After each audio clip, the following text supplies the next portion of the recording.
Shalom, shalom. Shabbat. Shabbat shalom. All right. So last week we began. What's the name of this lesson? Yashrael yesterday, tomorrow. Part 2. Yashrael is saying yesterday, Yeah. today, but prophetically not forever. All right. If I'm not mistaken, we had stopped at Isaiah 51. 17 to 23. Yes, sir. All right, hallelujah. All right. Well, we're gonna continue with this. Yashrael is saying yesterday, today, but prophetically not forever. You know, I didn't have that Psalm where we opened up with. That was a good one too.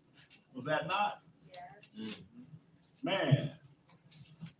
Man, they used to lock us up, put chains around our throats, and they felt like they weren't doing no damage to us. Come on now. Come on, sing for us. Ain't nobody entertained like y'all do. Exactly. You know? Don't sing one of them low, dreadful songs. Sing us a song of mirth. Like, we should be happy that we got these chains around our neck. And y'all know all the images they have of us. Teeth, smiling, and while we being degraded. And nobody else but us, man. The scripture gives us a record of that. That's right. But anyway, that was a very telling song right there. But anyway, we're gonna go into another song. Psalm the 44th chapter.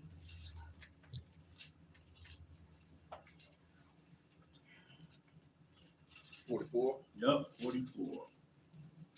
And again, this lesson sounds like it's about identifying us like through the curses and whatever, but it's not so much the curses, it's so much of the attributes of knowing that what we read about in the past, historically, what we read about prophetically regarding Yashrael, we ain't changed. And it can only be one people that this could fit. Okay? So, with that said, we're in Psalm 44, and let's start this at verse 11. Psalm chapter 44, verse 11. You have given us like sheep appointed for meat, have scattered us amongst the heathen. Man, you know what? We got to stop blaming flesh. Man, come on. For what has happened to us. No man would have no power nor strength to do the things that they do to the Father's covenant people unless the Father allowed it. That's written in scriptures, but that's a whole nother lesson. Yeah, it is. But here, the writer is saying that you, not some man, not some nation, but you have given us like sheep appointed for me, and has scattered us among the heathen. Go ahead. You sell your people for naught, and do not increase your wealth by their price. That's right. The Father don't get no physical, monetarily compensation for us being sold. But what do he do get? And that's another lesson. What do he get from that?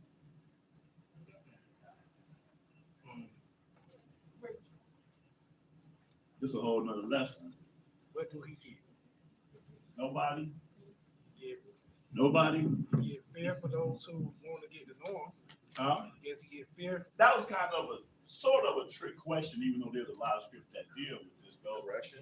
Yeah, but correction isn't, but he gets comfort by it. Oh, that's right. That's right. Yeah. That's She right. said it. Oh, you said it? Yeah, because I thought we read something. Oh, yeah. You're right. Right. I know what But you said. he is comforted over Yeah. the stuff that we deal with. That's what the scripture says. Yeah.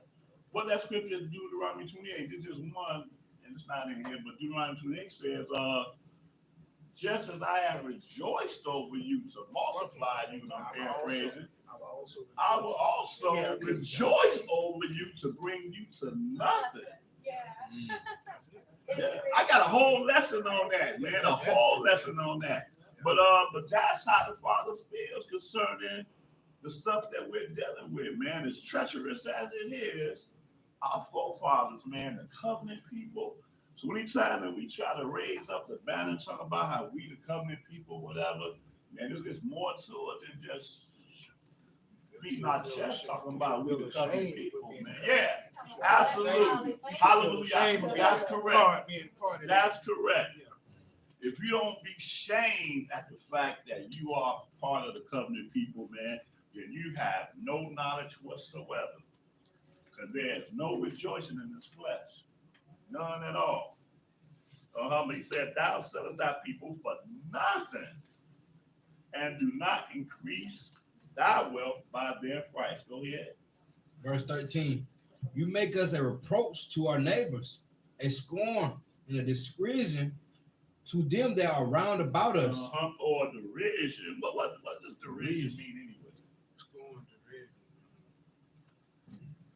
Derision. Root word derived. Well, yeah, we know it's something bad. It's kind of insulting. Yeah. It's an insult. You know, we all gang up and laugh at you. That's Okay, I get right. it. Oh, you look it up? Uh-huh. What you got? Mockery, Mockery. ridicule, There you go. jeering, There you go. scoffing. That's it. Taunts. That's it. He said that we are a reproach to our neighbors. What do y'all think about when y'all read that? Come on. A reproach to your neighbors. Just look at how every other nation look at us. Yeah. We move into a neighborhood. There you go. If they leave. There you go. If the value depreciates. That's if they don't try to petition against it. Right. Yeah. Or carrying you out the neighborhood. Carrying to get or they're carrying you out the neighborhood. Absolutely. Because that when we moved into the neighborhood, we was the first on our block, and every sign they said, the city we lived here to stay. So they was trying to tell us that they're here to stay, Right. and that they're not leaving, and they don't really want us in there. That was a joke, wasn't it? Yeah, they left like they started leaving. But before you moved there, the day when you grew up in was like that too. Yeah, we were like the first. on the Right. block. Absolutely. And it was Absolutely. like everybody, it was like, there's a lot of people that I grew up, they all moved around the same year. Yup, sure And enough. they left, they flew. And the Yup. ones that did stay, they didn't associate with us at all. Yep. Them signs came up like watermelon, like my watermelon things come up. And that's just what we compare with it too. We know it done happen here. Yeah. We know it done happen in Jacksonville. We know it done happen in all the major cities, cities that ain't major that happen in. They got a whole movie about it. Oh, yeah. What movie is that? What's that, the one with, what's that 1950 movie? Yeah. What's that? Sidney name? Poitier. Yeah. Yeah. Raisin in the Sun. Raising the Sun, that's right. Oh, yeah. Y'all heard of that? No, and that was based out of Chicago though, but it was happening everywhere. Yeah, that was based out of Chicago. Mom went and bought a house over there at Marquette Park. Mhm. Oh, yeah, I know Market Park. Huh? No, I said I know Market. Yeah. And I don't know the area they were living in, but it was all of us there though. But that's what happened. Yeah, they started moving up. Yeah. It was like, y'all don't belong here. Yup. Y'all doing no Sending people over to their house to be like trying to get them to buy them out of the new house that they purchased. That was also an episode of All in the Family. Right. Oh, yeah. Huh? Yup, Right. yup, sure was. When the Jeffersons moved in. Man up. And but the thing is, again, on the surface, we see the racism, but believe it or not, some of them Gentiles wasn't even racist. Some of them, they were just concerned about their property value. They done paid this much to their house and just by you. Man, they make that joke. What do you call a black doctor? What's the answer to that? The N-word. That's right. 'Cause they don't care nothing about you being no doctor. Got it. They don't care about you being no lawyer. To them, you still a You trick. still the same Yeah, thing. what we call it like that. Your very presence means danger, Danger. man. And don't be having no barbecues at your house. That's a horrible thing, It's man. horrible. Horrible. Especially around Karen. Huh? Especially around Karen. Man. Bree is a takeover. That's that part. But this don't fit no other people though. No other people, man. You know, people might have personal prejudice against them, but they know that Chinese movement in your area ain't gonna be your property value in danger. It might go up. It may be, Go up. maybe. But then let's see, I got a Chinese person, so that must mean we're gonna have us a brand new Chinese restaurant down the street. We need some variety of food in our neighborhoods. We can do our own barbecue though. Maybe we can get the Asians to barbecue for us. But man, the scriptures cry loud, y'all. Man, thou makes a reproach to our neighbors, a scorn and a derision to them around about it. You know, like you say, the Karens, right? Karen don't know nothing about me, but here she come trying to tell me that I ain't I supposed can't barbecue over here. all right. I can't park here. And what am I doing? Who do I know over here? And all this type of stuff.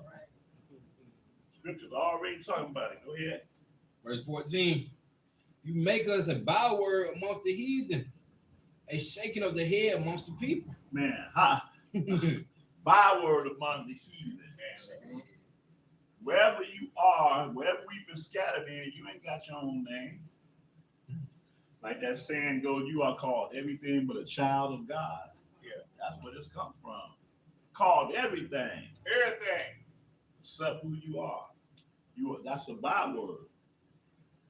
We still carry these names, man. No other nation would have went into this type of captivity and would have kept the name of their slave master. Mm. No other people would have done that. They're too proud. Huh? They're too proud. Yeah. And they know their name means something. They hear But see, it. the thing is, though, the Father said that He was the one who discontinued us from our heritage. See? Just like, you know, like there's a big thing right now where these people try to prove that we are indigenous to this land. Y'all seen that? Huh? We are indigenous. I'm like, you know what? That might be true for a certain segment of us, but not for nowhere near the majority of us. Now, how do I know that? I know that because go down into South America and Central America, like the movie Apocalypto 12 that we saw, right? The people were subjugated and colonized in their lands, but they never disassociated with their land. They even had access to their same language, not the Spanish language that they were forced to speak, but they know their native Mayan tongue and Aztec tongues and all of that. There's no way you could be enslaved in your own land and disconnected from your land at the same time.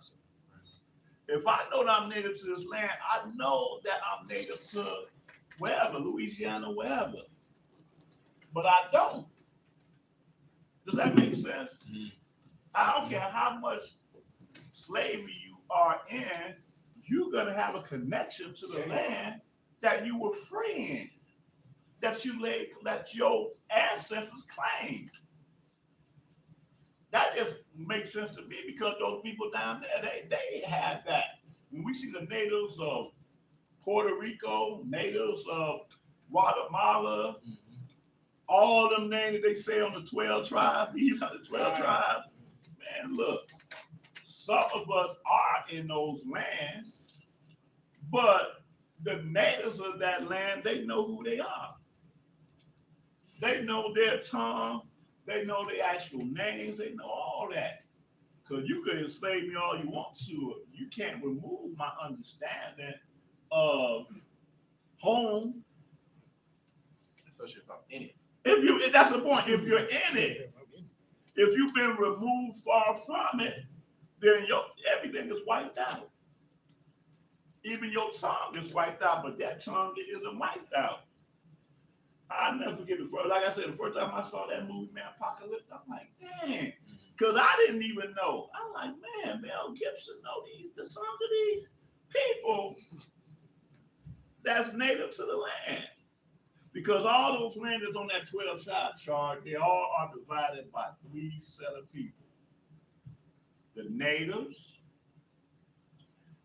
those of us that came on the boat, which are the minority in all of those places. We're the vast minority. And the ones who conquered and colonized the lands. Every last one of them places got those 3 set of people there. You know, the 12 tribes want to say, oh, if you're from there, then you must be Israel. How stupid is that doctrine? And they be having cats and made camps be like, white, European white. You ever seen that? Yeah. They look like European white. Like, how do you think this is an Israelite right here? What happened to the people that colonized the land? You don't think that their descendants are still there? Vast majority? Like, And they use the most vague scriptures and stereotypes to justify it. right. Yeah, but I'm like, if all Puerto Ricans are Israelites, then that means all Americans are Israelites too. Huh? How you gonna differentiate the Gentiles here in America, but you ain't gonna differentiate the Gentiles in Puerto Rico, or the Gentiles in Mexico, or the Gentiles in Spain? And them indigenous people say, you forget about me being an Israelite. Yeah. I saw a group, now I never forget I saw this group, and they were a Hispanic group, and they were somewhere on the street, just like with the scriptures. Teaching the law and statutes like a One West group. And the guy was speaking and he said, but I had to tell y'all, we not Israelites. We not Israelites. We're native to this land. This brother said it. And they in the garb, fringes and everything. Man, I was like, dang, I wish I had that clip of that. They're like, man, we can't lay claim to Israel because when y'all was a nation, 1600 BC, my ancestors right here. Mm-hmm. That's cold-blooded. That's cold-blooded, man. And even right now, that's something that you don't even see really. Of the people, Mexicans being like, oh, we Israel. You know, or Guatemalans come together, we Israelites, whatever. They're like, man, we ain't that dumb. We ain't, no, not that dumb. Huh? They leave out Brazil. Right. While saying Brazil, all blacks are Israelites, but Brazil has the largest black population. Oh, Brazil outside is of not on the Africa. 12-tribe chart. Nope. Brazil is not on that chart. That's crazy. You know what? I don't remember seeing Brazil on that 12-tribe That chart. automatically debunks that chart. That Brazil is that not on that chart. automatically. I'm trying. I know. Ain't no place on this earth that I got know more blacks Dominican than is Brazil. Right. Outside of Africa. Outside of Africa, Right. yeah. Right. Brazil is not on that chart. Brazil is number one. And all Brazil is was a port stop. Mm-hmm. That's what separates all of us. A stop on the boat. And if you want to convince me that them Europeans was smart enough to know that that's Levi right there, first of all, you can't even put Levi together because Levi ain't never been together. So how can Haiti be Levi if Levi ain't never been together, period? Levi, you didn't take Levi from one place out of nowhere because they've never been together in any place. But now they're all together on the island of Hispaniola. So that means Levi got scattered twice. Right. Right. More than that. Yeah, it was scattered. They Think was about scattered every time amongst us somebody in was in Israel. rule, we And over then there they with the got high scattered priest. again. It was some Levites here. Wherever somebody was in rule, it was some Levites here. So yeah, that's a lot of. That's a whole. Yeah. Levites was every. They ain't never The been. scripture don't teach that they had Yeah, a separate yeah. tongue, like in Catholicism, Catholicism, where the priests they understood Latin, Oh, yeah, but everybody else didn't understand Latin. right. They understood. The scripture don't teach that the Levites had their own tongue. Like they spoke in the holy tongue, and everybody else spoke in the. I ain't never read that nowhere in any books I ever read. You know. But anyway, there are reproaches like we are approached. All 12 tribes are a reproach. Thou makes a byword among the heathen. That's what we are, a byword, and a shaking of the head among the people. That's old words just is so vivid, man. Just shake your head. Especially nowadays. Huh? Especially nowadays. Ain't no especially nowadays. Always. I mean, always. It ain't never changed, man. You got a point, but I mean, now you just look like you just thinking. My grandparents would pop up out of the grave, boy. They'd be telling me some stories that'll probably rock my world. You know what I'm saying? Just shaking their head, man. Among the people. Okay. But yeah, but that's that. Those are moving on. Let's go into Isaiah the 59th chapter. Oh, we're looking at verse 15. Huh? Oh, say that? 15. 15? Okay, you wanted me to read verse 15. Verse 15. Verse 15. My confusion is continued before me, and the shame of my faith hath covered me. For the voice of him that reproacheth and blasphemeth by reason of the enemy and avenger. Okay, we stop right there. All right. Isaiah 51st chapter? Isaiah 51st? Yeah. Isaiah 59, I'm sorry.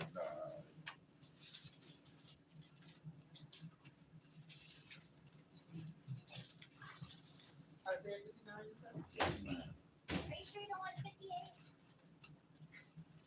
Am I Just sweating? saying. I'm just throwing that. Don't worry, I'm here.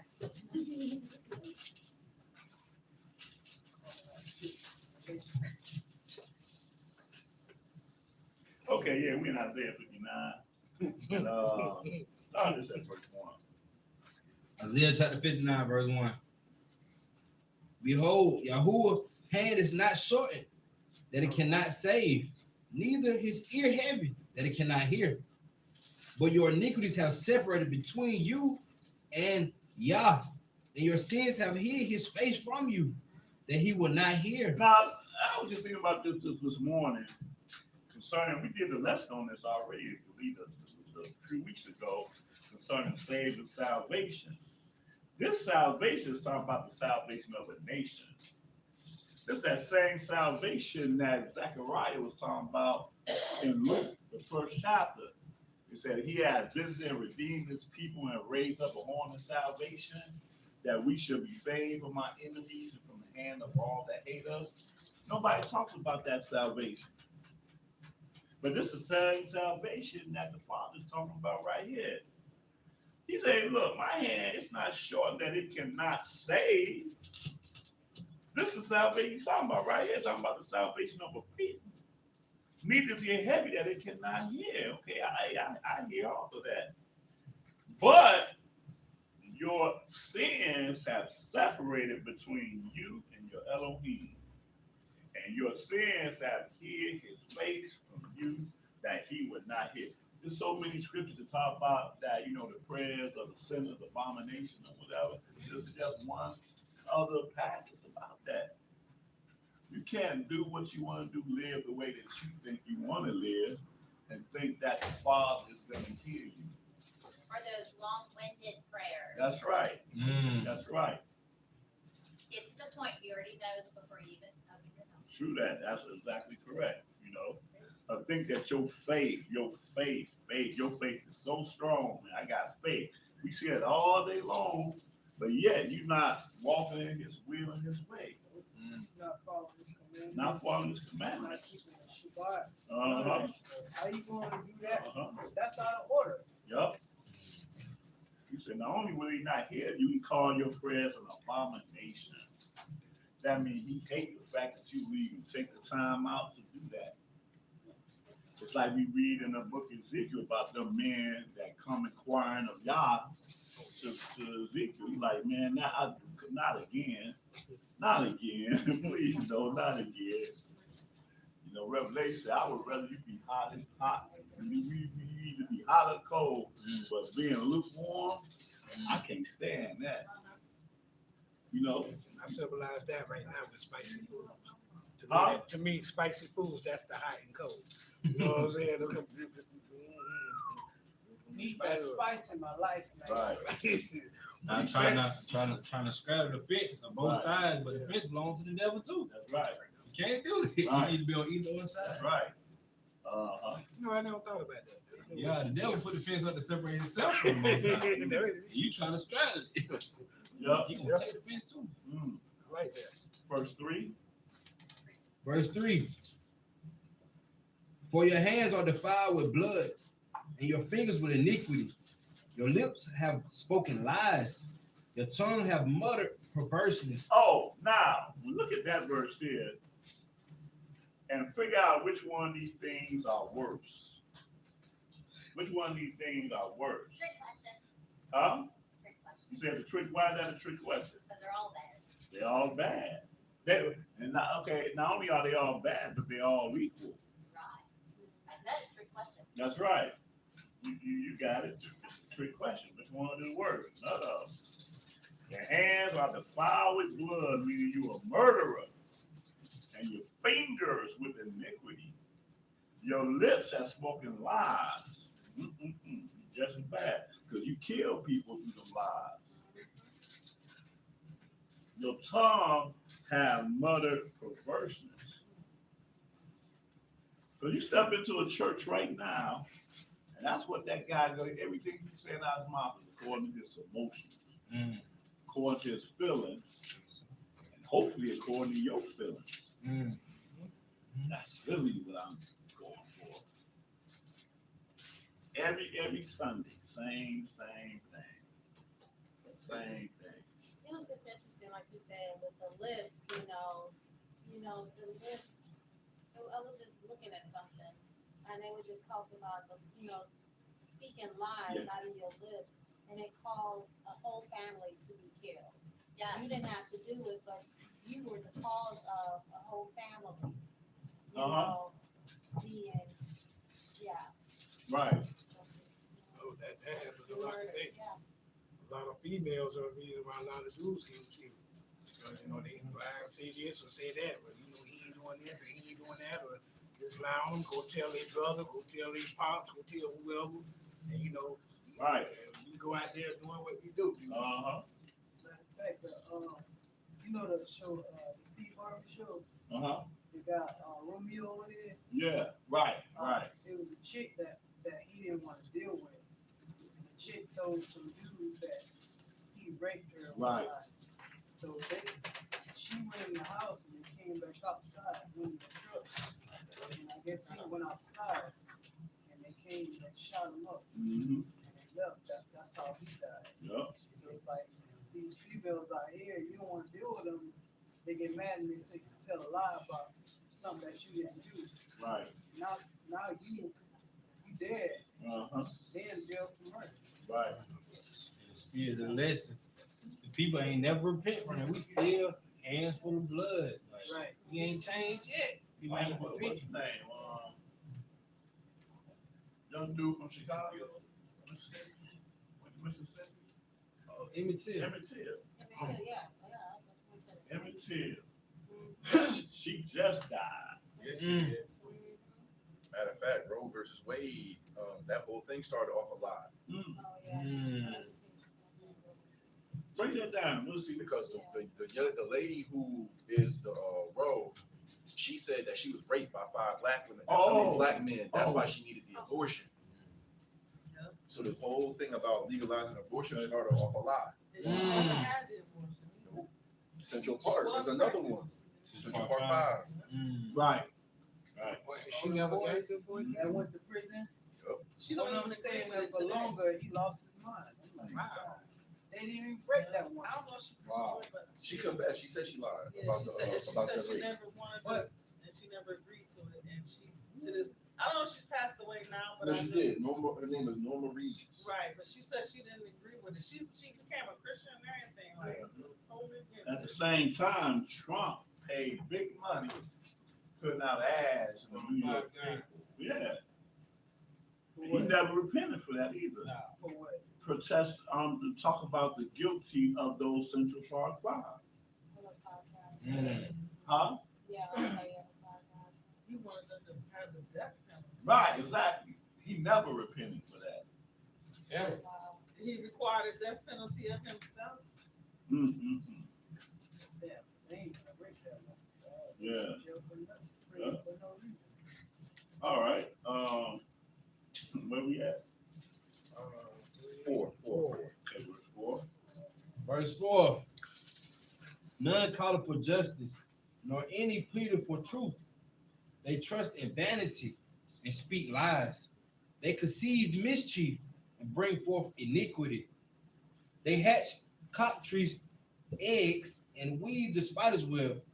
He that eateth of their eggs dieth, and he that which is cursed breaketh it out into a vapor. Who that is crushed breaketh out into a vapor. Verse 6. The well shall not become garments, neither shall they cover themselves with their works. Their works are works of iniquity, and the act of violence is in their hands. Their feet run to evil, and they make haste to shed innocent blood. Their thoughts are the thoughts of iniquity, wasting, and destruction are in their paths. So, damn, I might be just a little slightly guilty of this. Just slightly. Just like Just a little bit. I admit. But, you know, you look at what we call entertainment today. This is what is entertainment right here. The drama. Some of that drama do lead to serious consequences to it. We're entertained. Defamation of character. Huh? Defamation Yeah. of character. But we're entertained by all of this, man. All of it, man. Look at TV shows about what's this one, paternity court or whatever. That's so entertaining, man. Just to get up there and be like, oh, you know, 100%. yeah, 10,000%. he the father, whatever. Knowing that this guy ain't the father. Either you know that ain't the father, or you've been sleeping with so many cats that you don't even, that you can't even, you hoping that's the father. And we hear you are not the father. That is so entertaining. Maury the biggest one. Huh? Maury the See, biggest I ain't want to put my man in it because y'all know I talk about boys. But I'm saying, I'm guilty. But the fact of the matter is, I gotta bring Maury up. I'm sorry. I thought you were gonna say Jerry Springer. I ain't gonna talk about the friend. But Maury, he's an institution all by himself. No, but seriously, that's some serious stuff though. That's sin and wickedness though, because you're telling lies, you're putting stuff on somebody that it is just crazy, man. It's, you know, the balkery of sleeping around, and that goes into the reality shows, right? It's just Right. bringing stress onto the individuals and Yeah. the people that's affected by that. Right. Maybe it's children and it's just so. Yeah. That child putting that child on Front Street like that. Yeah. We watch like Real Housewives, and some of these housewives seem like they get a new husband every other season. every other season. Huh? Every other season. But if you got that on TV, that becomes mainstream. That's the reason. Because sisters, he felt like, oh, I'm a bad bitch. Because I didn't stay in this relationship with this dude, you know, because he ain't have what I want.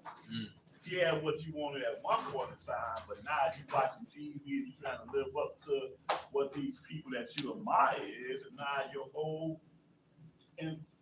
whole dynamic is just messed up. All in the name of entertainment.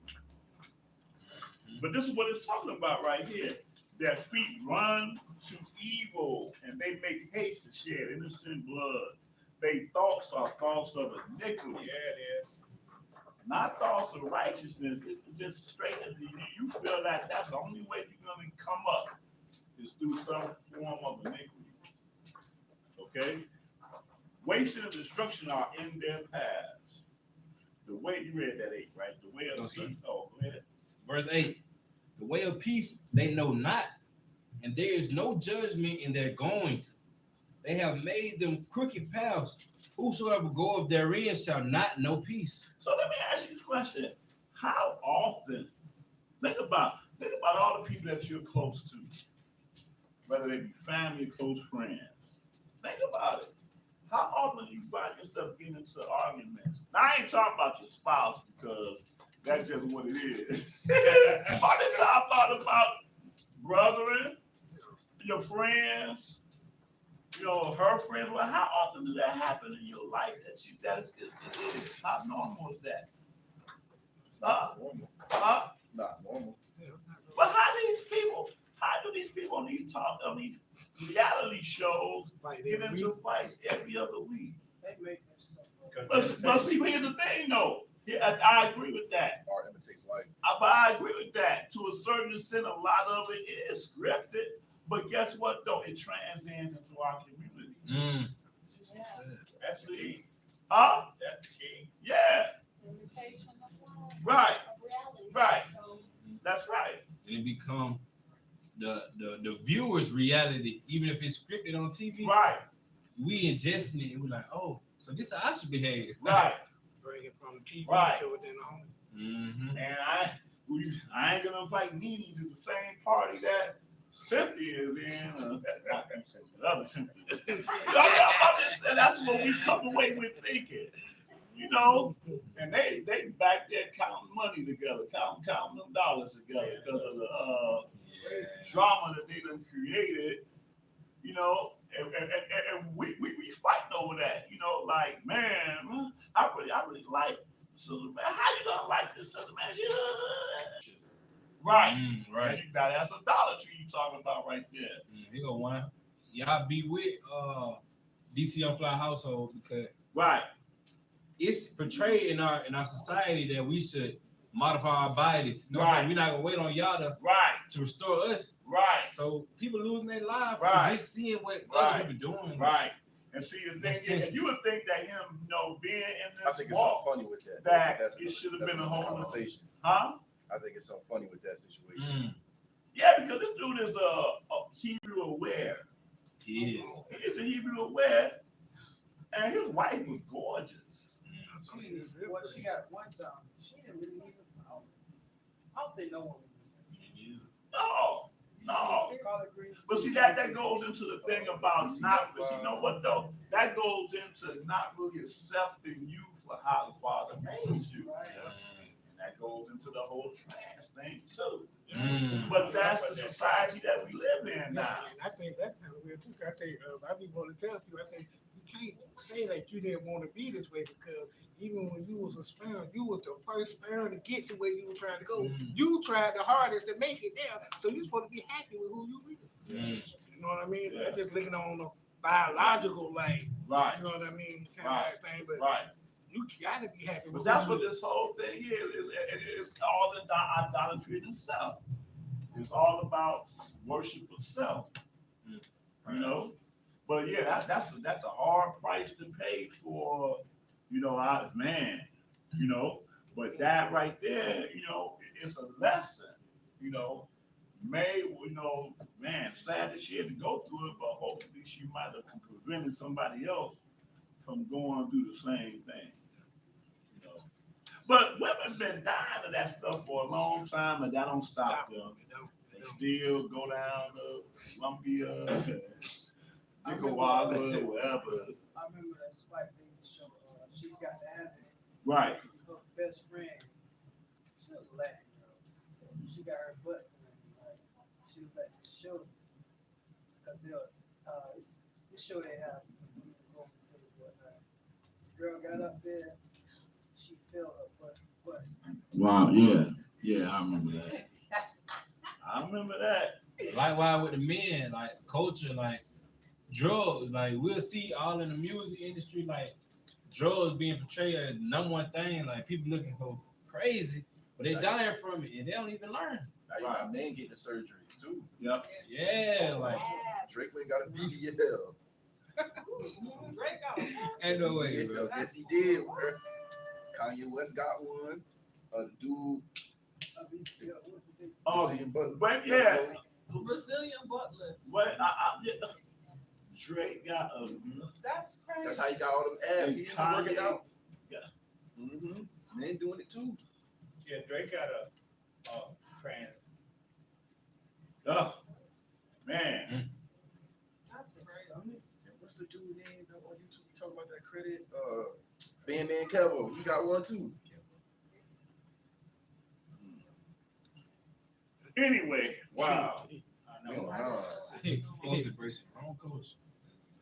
Where we at, first time? Yeah, we got 9. Verse 9.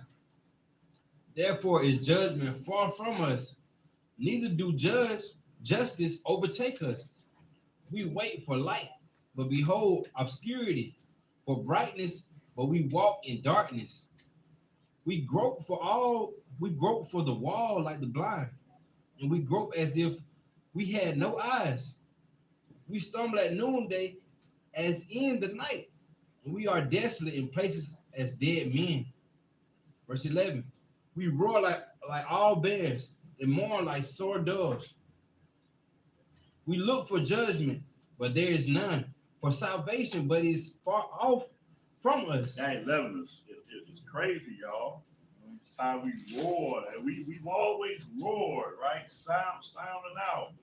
Roaring because of stuff that's done to us, against us. And he said, but we mourn like soar like doves. Because with all that roaring that we do, we ain't got no power in our hands, no might in our hands. I only got like all that, we make all that noise and we're gonna do this and we're gonna do this, and at the end of the day, all we do is end up marching.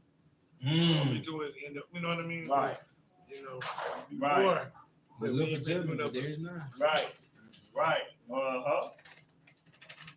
He said, but there is done for salvation, but see, there go again, salvation. Don't nobody talks about that type of salvation, but that's the salvation that we're looking for. A salvation as a nation to be delivered from all of these things. See, don't nobody want to be us. Nobody want to be us. nobody can be.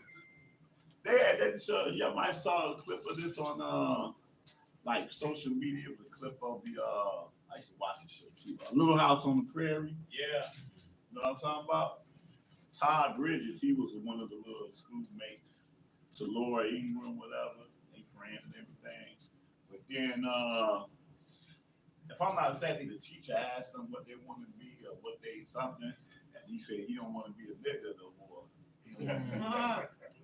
You know, and then I guess he was living with Pa, right? Laura Ingram. What's the name? What they call the what was their name? I forgot. The Ingrams, yeah. And so he went to, he said he was having a conversation about what he said. And then Todd Bridges looked at him and said, well, let me ask you a question. Would you rather live up to 50 years old as a white man or live up to 100 years old as a black man? And he didn't know how to answer the question. He was tongue-tied. He didn't know how to answer the question. I ought to be a tongue tied too. But I don't even remember seeing the actual show, even though I did used to watch it. But yeah, that was a Facebook little video clip they had of that. But that was heavy because this dude is portrayed as the most peaceful cat, you know, in the world, though, Eagles, whatever. But even he couldn't deny what was going on against us as a people. 50 years as a white man, 100 years as a black man. Man. You think about it too, knowing what you know now. You talking about living 100 years as a black man, knowing that you ain't got nothing to look forward to. Right, You know what I mean? right. Until Messiah comes back, Right. you got nothing to look forward to. That's stipulated to Yeshua come back. Get what? It say for salvation, it's a far from it. We got Marcus Garvey, Martin Luther King, Malcolm X, the Black Panther Party. Like, ain't nobody gonna say well, but Yeshua. We gotta Right. keep the laws and commandments. Right. Right. Mm-hmm. And like, and you know what? Here's the crazy thing about it. I don't even want to run past that point because we're talking about some great leaders that if they were leading a whole nother people, They'll be straight. they'll be on them people's money. Yeah. Straight up. Yeah. Yeah, think about it. All of these cats had, in terms of just from a carnal dynamic, was almost foolproof. You know, but it's like, nah, no, No, nope. I don't think, no, Damn. not Martin. Not King at all. Well, here's the thing with King, because He was an agent. I used to be so King came wrong. Fixated.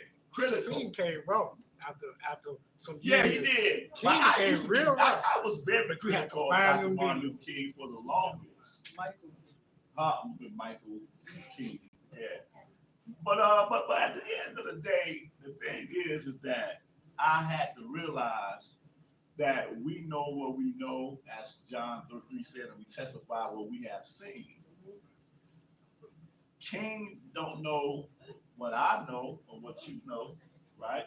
He was only operating with the framework of what was given him to do.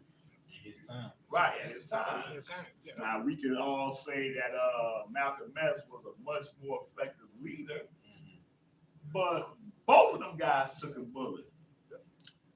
At the end of the day, both of them guys took a bullet, and if I can't say nothing else about them, they took a bullet for whatever it was that they believed in. You know, there were certain things that allowed to happen through the work of Dr. Martin Luther King. We just didn't take advantage of it, but he did, you know. Because of what he did, we was able to move into neighborhoods that was restricted from us. You know, we just didn't take advantage of the whole dynamic, but that's what happened, you know. Like I said, I say the same thing about Abraham Lincoln. I hate when people think that they know something. They say, well, Abraham Lincoln said out of his own mouth that if there was a way in which he could have preserved the Union, even if we were still slaves, I would have done it. Everybody be quoting that like they, no.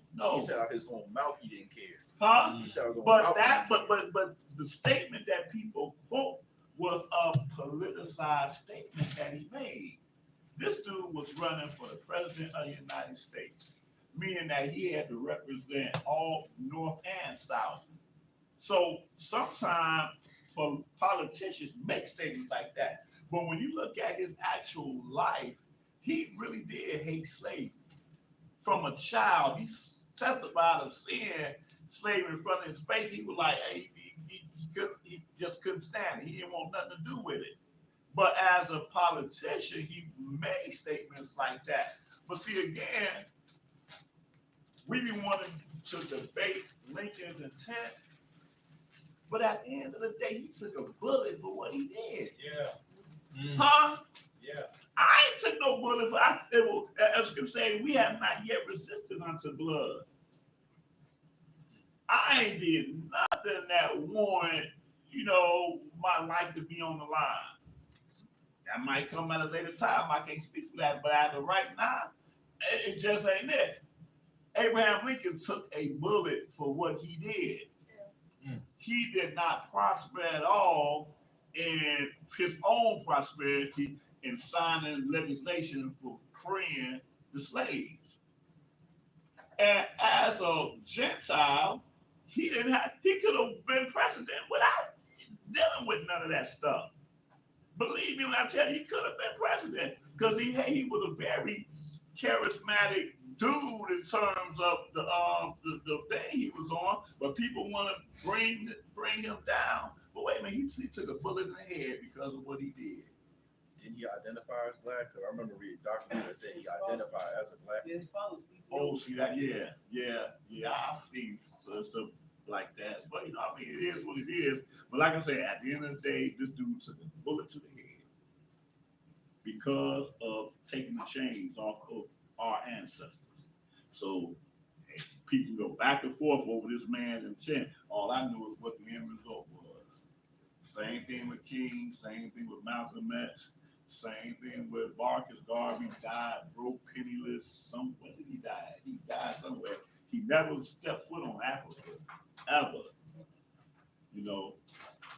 All these guys had good intentions, plans, foolproof plans. Like I said, they were leading a whole other people, man. They'd have been, man, national heroes. But the Father let it know anything short of my laws and statutes, Right. you ain't gonna be able to prosper.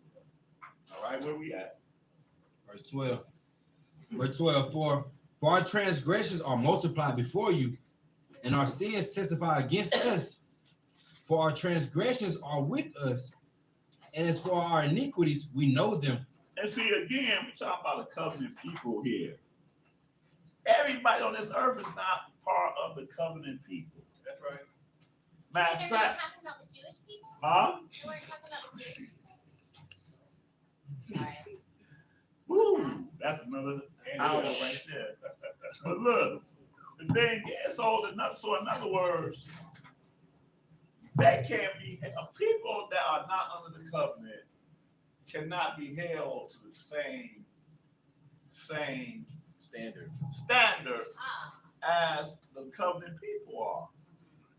You know, and it should be the way it is across the board. And when I say across the board, it means that if I'm a police officer and I stop you and I kill you unjustly, and I'm killing you unjustly because, first of all, you have not stood in a court of law. So I became the judge, jury, and executioner at the same time.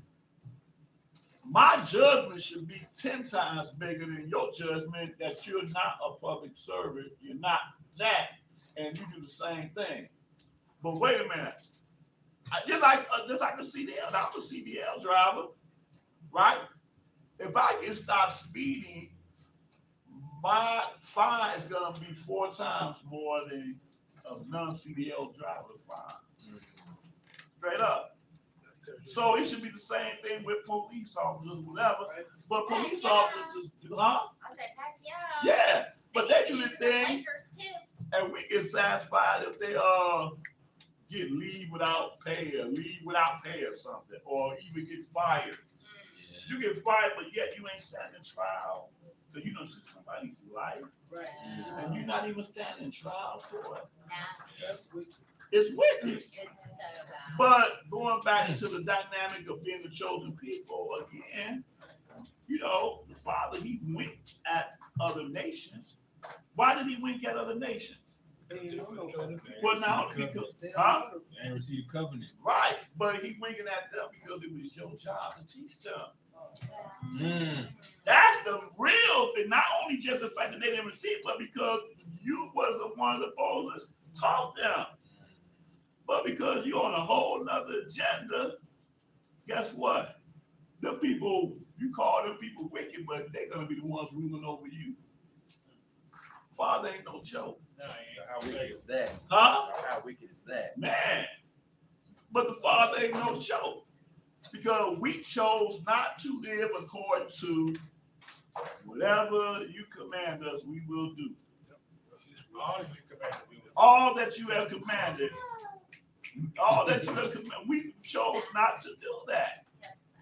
Because when we read the whole thing, we're like, oh man, I can't do that.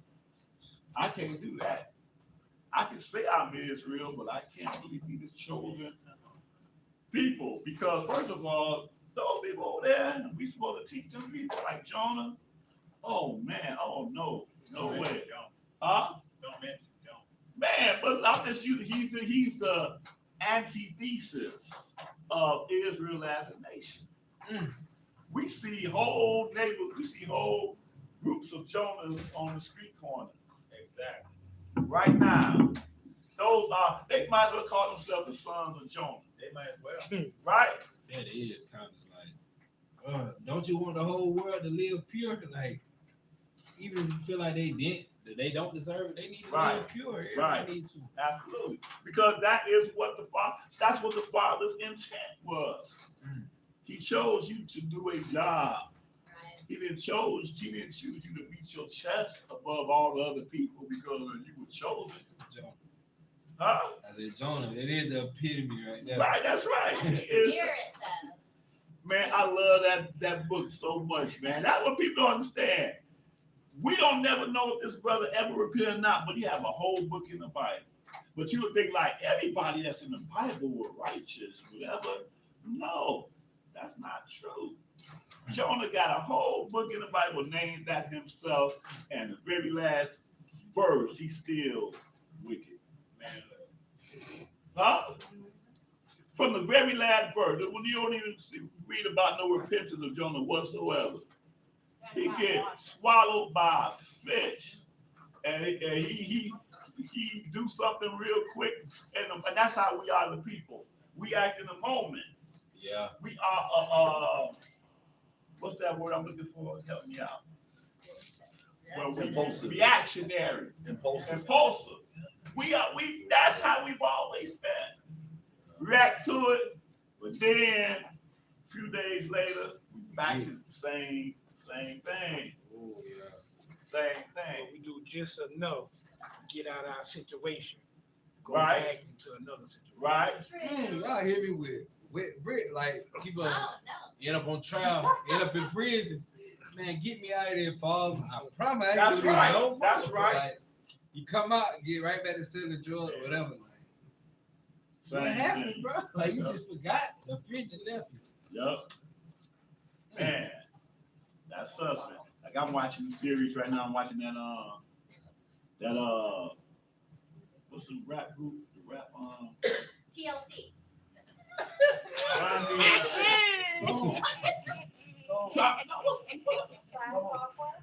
No, Wu-Tang. Wu-Tang. Thank you. Oh, that was a good guess. Anybody watch that Wu-Tang? No, Yeah, but I Hulu. actually Yeah. like it. Oh yeah, that Wu-Tang. You know, I'm thinking about that the one rapper named You God. Uh-huh. Oh, yeah. You know, they was trying to tell them to get off the streets. You know, we're trying to do something, but he's still out there singing and whatever, Right. and get locked up and having to miss performances and stuff like that. It's like, dang, dude. And all of us sit back thinking like, why is this dude doing this stuff? Yeah. But that's just what we do. That's It's themed. Yeah. Yeah. Because like I say, you know, Satan, we're the ones that Satan is after. Satan ain't after these people out here that ain't, huh? you already got them. He already got them. Satan rules this entire world. There was no debate when he told Yashrael, I did you all this right here. All you gotta do is something that's gonna take you only 2 seconds, man. 2 seconds. You ain't even got to die for the sins of this world. You ain't even got to die for these people. All you gotta do is bow down and worship me. Because he ain't turn around and say, man, you don't rule this world. That was not part of the discussion. It was not part of the discussion. But us, the covenant people, and especially those of us who understand, Man, we the worst. the worst, the very worst. You know? But these scriptures, man, they speak loud, man. What You verse have we to at? realize that, I mean, 13. Wait, hold Satan's, up. Satan's crafty though too. Right. So a lot of people don't even have an understanding of what that sin is. Right. So when he works his way through our brothers and sisters, they don't have an idea. They Right. just fell into the trap. Right. And hopefully they come out, Uh-huh. but But see, the problem, see what's going on with a lot of us too, is that we, just like right now, and I'm just speaking for me, myself, you know, naming this congregation the Spirit of Yah, there's so much accountability for that. And there's a lot of self-accountability for that. Because I prayed to the Most High that my actions would not call somebody to look at me and say, you know what, I don't want to deal with none of that Hebrew Israelite Yah stuff, because that dude right there, you know. But enough of us don't think like that. right, Enough of us don't think like that. hold ourselves accountable. Hold on, to that same length, because, and I'm using IUIC as an example, Man, look, for real. they just pump their fists and do whatever and rejoice on the fact that they got a literally army of people. Mhm. This dude could call up 10,000 cats in purple right now if you want. Just like what happened in Kansas City, right? Yeah. And then what happened 2 days later, right? Yes. The whole army and them marching down the Marching street. down the street. Even Kyrie. Oh, yeah. Right, Kyrie right. down. But the point is that you count how many people that you got to put on a purple shirt, but how many people have you done lost Man, look, based off of ignorance? I bet you it's way more than the amount of people that we see wearing purple shirts. I bet you it is. remember George Morgan? Huh? Remember George Morgan? Joy Morgan, yeah, in Britain, Yeah. right? One in Britain, yeah. Yeah. Yeah. They don't be wanting to talk about things like that. And I mean, you know, truth of the matter though is that any big black organization that can happen. Where people be like, that's true, if the right person come in here and do the same thing. Right? Come in here, sit in Bible class, and all of a sudden they go out there and commit a heavy crime, and all of a sudden his affiliation comes into the forefront. I think he was affiliated with the Spirit of Yah. Yeah. So then I'm the one up here teaching that you need that we could go out, break millstone, and rape 13-year-olds. Yeah. Have sex with 12-year-olds, whatever, because they body, huh? In the kingdom. Right. Oh, but they believe that now too because they be menstruating and everything. So hey, far be it for me to waste a good minute. Anyway, the point is, I'm saying, but that's how that goes. All these other people get crimes on them. They don't ask them what church you go to. What church? What church are you a part Kill of? 3 people, you got that big cross around your neck, you know, kill about 3 folks or whatever. Right. But so I'm just saying, when you mentioned Joy Morgan, I'm just saying it's what's being taught something that's I'm gonna tell you what is though. Like for instance, when Vocab Malone just did the video, the lady said that IUIC destroyed my marriage, or whatever she said. It is a lot of that's happening where the members are mistreating their wives for stupid stuff. And I ain't saying it's need to be stupid stuff. I'm just saying that they get so caught up in their group that they be expecting their wives to do X, Y, and Z, and they can get abusive. They can get to a point like this one dude, I don't even want to see my kids. I don't even want to send them money, anything. And she's testifying to that. But the same dude don't have no problem giving the money to the group and giving all to the group. So I'm telling you, right now, hey, that boss is there, and I appreciate whatever people donate. But take care of your home. Take care of your home first. Paul says it, and I'm sure that the Father agrees with this, that a guy that don't take care of his home is worse than an infidel. Worse See, than a again, non-believer. huh? Worse than a non-believer. Worse than a non-believer. But see, I ain't supposed to care about that because I want that thing there to be filled up. Your son can go without a meal for a couple of days. That'll be the metaphor. Your daughter, she getting fat anyway. I'm just saying, but that is the energy that, no, man, we supposed to make sure, hey, man, bro, don't be beating up on your wife because of this, that, or the other. That's what you need to be telling these brothers out here. Mm-hmm. Be righteous men, like there was a video, it's just a little minor example, just something real minor, and I'm reading about mine because it was yesterday when I was looking at IUIC here in Jacksonville. They won't be dealing with these sisters out there, and now I don't know how y'all feel about this doctrine, so because I don't talk about it all the time. This is doctrine. Sister had on these pants, and they go into the thing about see. You out here, you're sitting right there because you wearing pants. You go to the lake of fire, this, that, the other, whatever. And I'm just like, you want to put everybody in the lake of fire because it's something that you see. But if a person don't really know X, Y, and Z, you got to deal with the weightier matters first and foremost.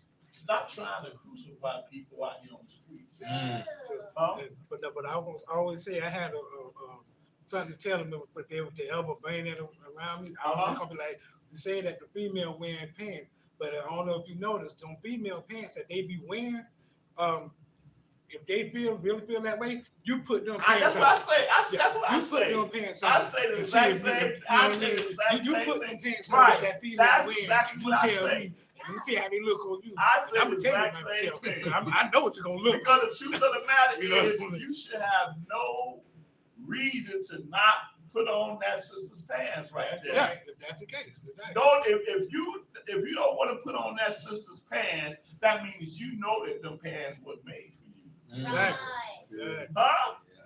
Because there is nothing that said, pants were made only for men. That's not something that you can't do that in the law. You can't do any of that. That's true. And not only that, they didn't even wear the men didn't even wear pants back then. Right, that's the point. That's the point.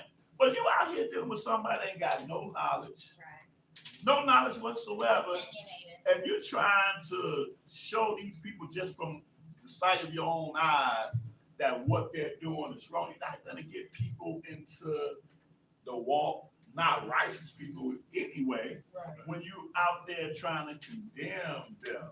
Break their spirit. Yeah, that might have worked for you. Condemning them and But the Father told us that he drew us through loving kindness. Right. the weightier parts of the law. Right, exactly. But you out there, man. Nah, but when you was speaking on representing the spirit of Yah, I be noticing that since I've been in the truth, I didn't been through that cycle of me being in the truth, right? It'll be on me, not in me. I look like an Israelite, but I ain't walking like one. I see that everywhere. Everybody look like Israelite, but you don't walk like one. This week at work, I've been looking at my friends. I'm like, man, how crazy would I look by acting like everybody else, but I'm wearing this, and people see that I'm visually different? That'd be crazy. I'm like, this boy is double-minded. He acting like us, but he look like this. Right. But that's what we got to represent Yah the right way in totality. Full life. You gotta keep that in mind. I had almost had an incident yesterday. I had to kind of bring myself back Oh yeah. because I almost jumped off the ledge a little bit. So I had to pull myself back. Yeah. Oh yeah. Hey, that happens to the best of us, man. It happens to the best of us. But when we put the Father, each time we go through these situations, put the Father in the forefront, Father got to be up here and you got to be down here, man. Right. He give us so many examples, man. Give us so many examples. That's a whole nother lesson, but man, put Yah first, man. But a lot of people forget this part, putting themselves down. Yeah, here. yeah, They forget that part. yeah. There's nothing about your life, just like what Andrea just kind of paraphrasing what she said earlier, that the Father don't know nothing about. Nothing. And it ain't a whole lot of us No. that's out here trying to live according to the testimony. So he wakes up with you on his mind, seeing little things that's happening with you. And you sit back and let stuff happen and see how you're gonna deal with it. And the best part is that when you do stumble, because we all stumble. Yeah. When you do, he's right there. He's right there. And the moment that you feel guilty, that is Abba Yah in your heart holding you accountable for what you just did Right. or said or thought. Right. Any of those. Right. Or when we are being chastised. Exactly. Because he say, look, people out here, they ain't got no fathers. They not gonna get chastised. But you gonna for sure gonna be chastised.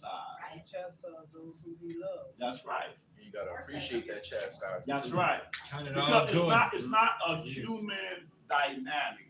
You don't know nobody out here that everybody out here be thinking that when something bad happened to you, oh, that's Satan right there. We get into an argument with XYZ, all. That's Satan right there. We don't put the Father in nowhere in it. That's always Satan. I said it last week, I'm gonna say it again. Isaiah 45:7. Right. Right. That's right. Okay. That's right. He created all things, man. But like, oh, that's that gospel song say, praise confuse the enemy.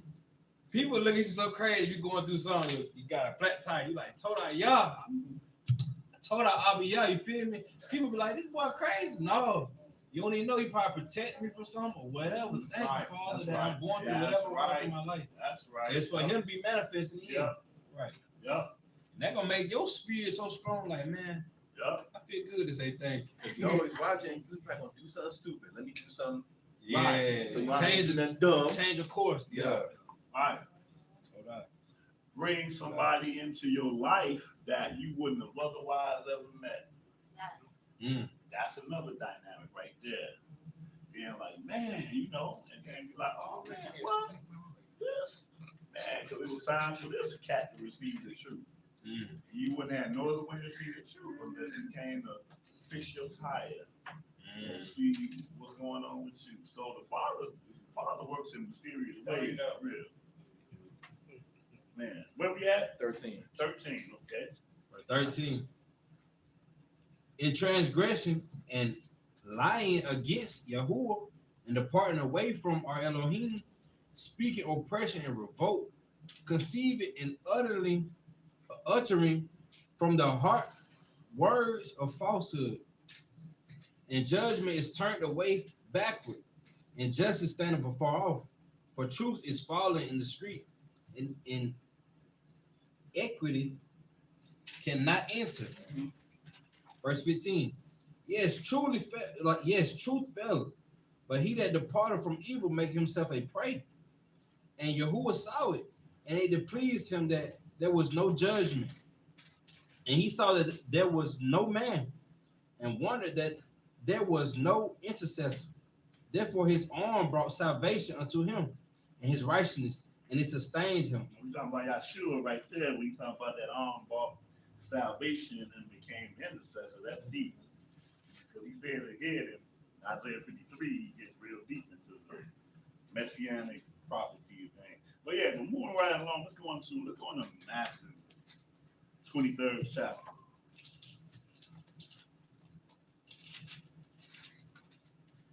Yashua was about to exit stage left on this chapter, man. Yeah. He was gonna bring some heat here. Matthew 23rd chapter. And we're gonna start this at the top. Hallelujah. Hallelujah. Matthew chapter 23. Then spake Yeshua to the multitude and to his disciples, saying, the scribes and the Pharisees sit in Moses' seat. All therefore whatsoever they bid you observe, that observe and do, but do not you after their works, for they say and do not. For they bind heavy burdens and grievous to be borne, and lay them on men's shoulder, but they themselves will not move them with one of their fingers. Verse 5. For all their works they do for to be seen of men. They make broad their phylacteries and enlarge the borders of their garments. So as a people, again, we love to put on this show. Love to put on this show. Got the finest tizzits, Right, finest, right. Love to show ourselves as that authority figure. Want stuff from people that we wouldn't do things ourselves. That we the same people, man. All these false pastors in our community, they operate in that same way. Go ahead. Pharisees and scribes, verse 6, love the uppermost rooms at feasts, and the chief seats in the synagogues, and greetings in the market, and to be called of men, Rabbi, Rabbi. But be not you called Rabbi, for one is your master, even Christ, and all you are brethren. Right, so you can say rabbi, or you can say reverend, and reverend, Pastor, either one. preacher. Right, Father. right, right. He deal with them. But let's skip down to verse 25. Verse 25. Woe unto you, scribes and Pharisees, hypocrites, for you make clean the outside of the cup and of the platter, but within they are full of extortion and excess. You blind Pharisees, cleanse first that which is within the cup and platter, that the outside of them may be clean also. Yeah. Woe unto you, scribes and Pharisees, hypocrites, for you are like unto whited sculptures, sepulchres, which indeed appear beautiful outward, but are within full of dead men's bones and of all uncleanness. Right, he talking about them mausoleum. We call them mausoleum. We call them sepulchres. Okay. Verse 28.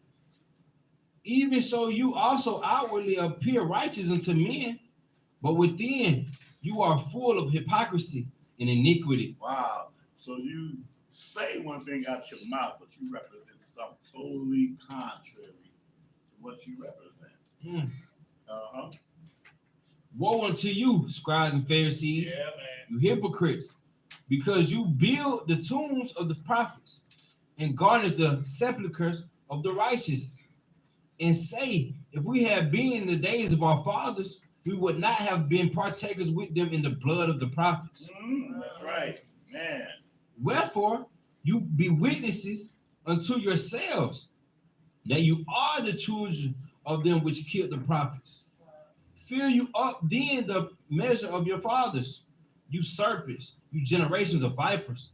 How can you escape the damnations of hell? Right. So here it is. We want to rejoice over. I'm talking about even Israel aware. But even if you claim to be Christian, whatever, you still doing things contrary to what you think you're supposed to be representing. Go ahead. Verse 34. Wherefore, behold, I send you the prophets and wise men and scribes, and some of them you shall kill and crucify, and some of them you shall scourge in your synagogues, and persecute them from city to city. Okay, so what I'm saying here is that we as a people, we be looking at these so-called religious leaders to be, men of God. But somebody that don't have a title, don't, just agreeing with thus said the Most High, this book, we reject. The same people, the same exact people. We are the same yesterday, the same today, but prophetically not forever. Go ahead. Verse 35. That upon you may come all the righteous blood shed upon the earth, from the blood of righteous Abel unto the blood of Zechariah, son of Barachias. Right. That's deep, though. Reread that, y'all, please. Verse 35. That upon you may come all the righteous blood shed upon the earth, from the blood of righteous Abel unto the blood of Zechariah, son of Barachiah, whom you slew between the temple and the altar. I had read this one book, and I don't know if this one book is true. Maybe I could Wikipedia, I don't know. But I had read that this Zechariah was the same Zechariah that was the father of John the Baptist. I don't know if that's true. But that was one book that I read that alluded to that. Zechariah, he was killed by Herod men, right? See, that's what I'm saying. I'm not sure. I'm reading an extra canonical book.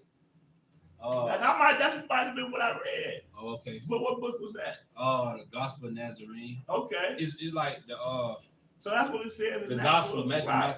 Right. So that's what it says in there, that Zechariah is talking about here.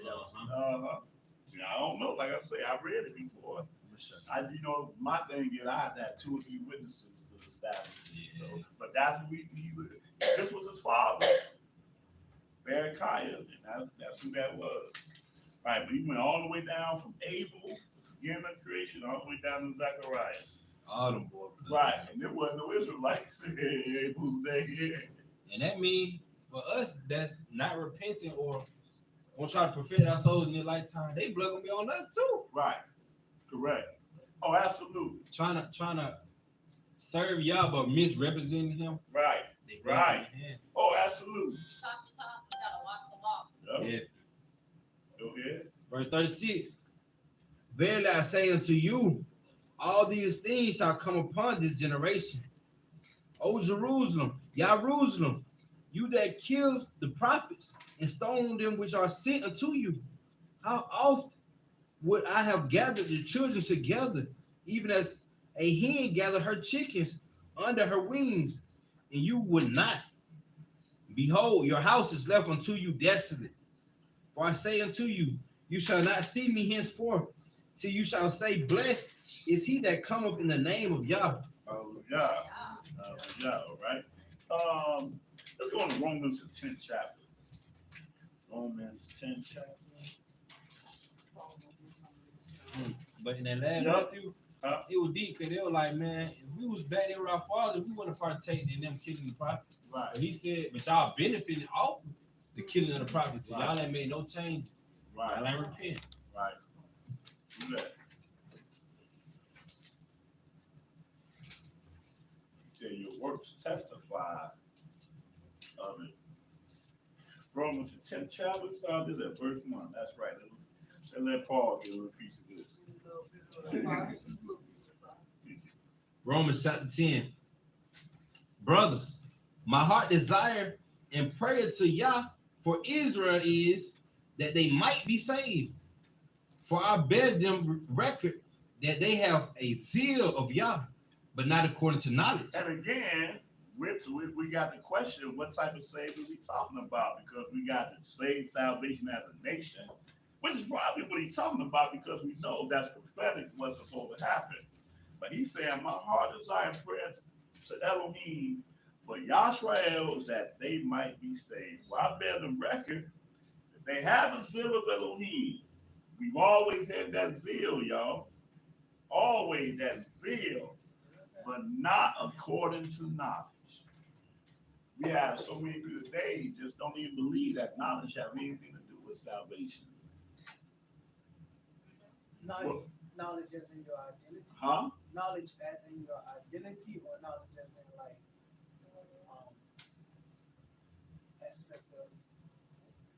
I'm pretty sure they know who they are. Well, okay, and that's a good point. They knew who they were, but we don't know. We're in a way worse state than So, these people is- here could is- ever been. Huh? Is he speaking future tense or present tense? He's speaking, well, again, Prophetically or- same yesterday, today, but prophetically not forever.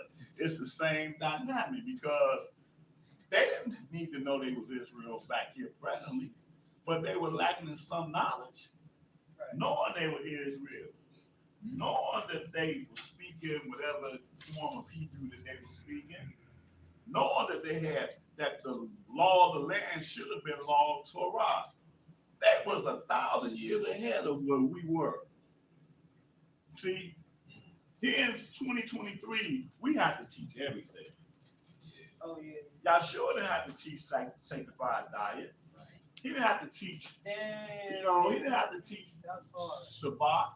He didn't have to teach none of them things, man. But yet, these people lack knowledge. The knowledge they lack was the knowledge of sheer righteousness. Sheer righteousness. From the same stuff that we read about in the Tanakh, where they say, you don't make righteous judgment, man. You let you trip up the blind. You don't look after the widows. You don't see, these are the things that the Father considered righteousness. Right. Not just what you understand as the 10 Commandments, but That is the gospel. right, absolutely. But we get caught up in, and I'm saying back then, I ain't even talking about now, but it's the same thing. We get caught up in carnal stuff. Right. Right. We get caught up and being notarized, getting respect, not giving respect, getting respect.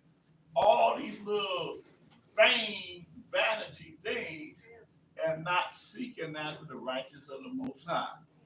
It's almost like with James, you know, he was speaking to him, he was speaking of carnal. He knew what we shouldn't eat, but he was talking about that the Father will be bringing to him a Gentile, and you know, the saying, you know, you shouldn't.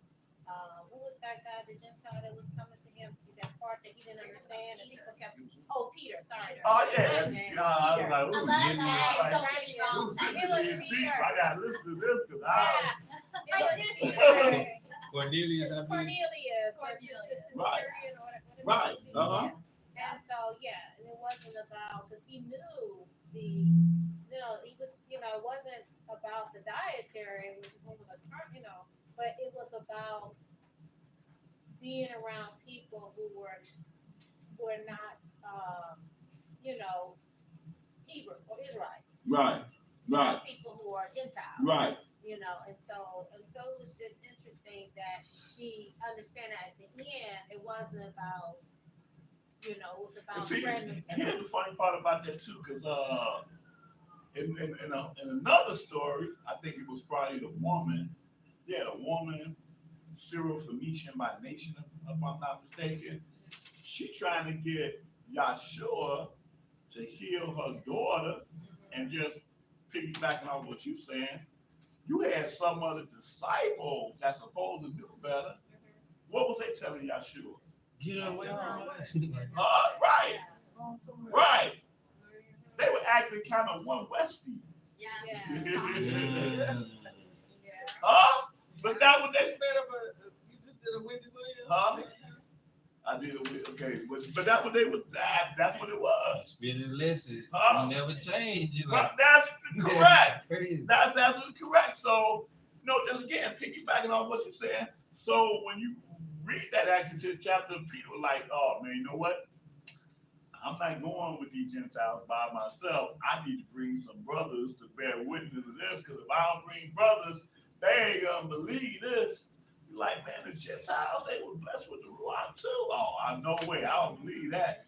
Because that again, the lack of knowledge and understanding. So this is what we're talking about. And specifically that because this is supposedly the apostle to the Gentiles, looking at his people saying, look, my heart desires that they might be saved, but they have this zeal, like these brothers on the corner, man, zeal all day long.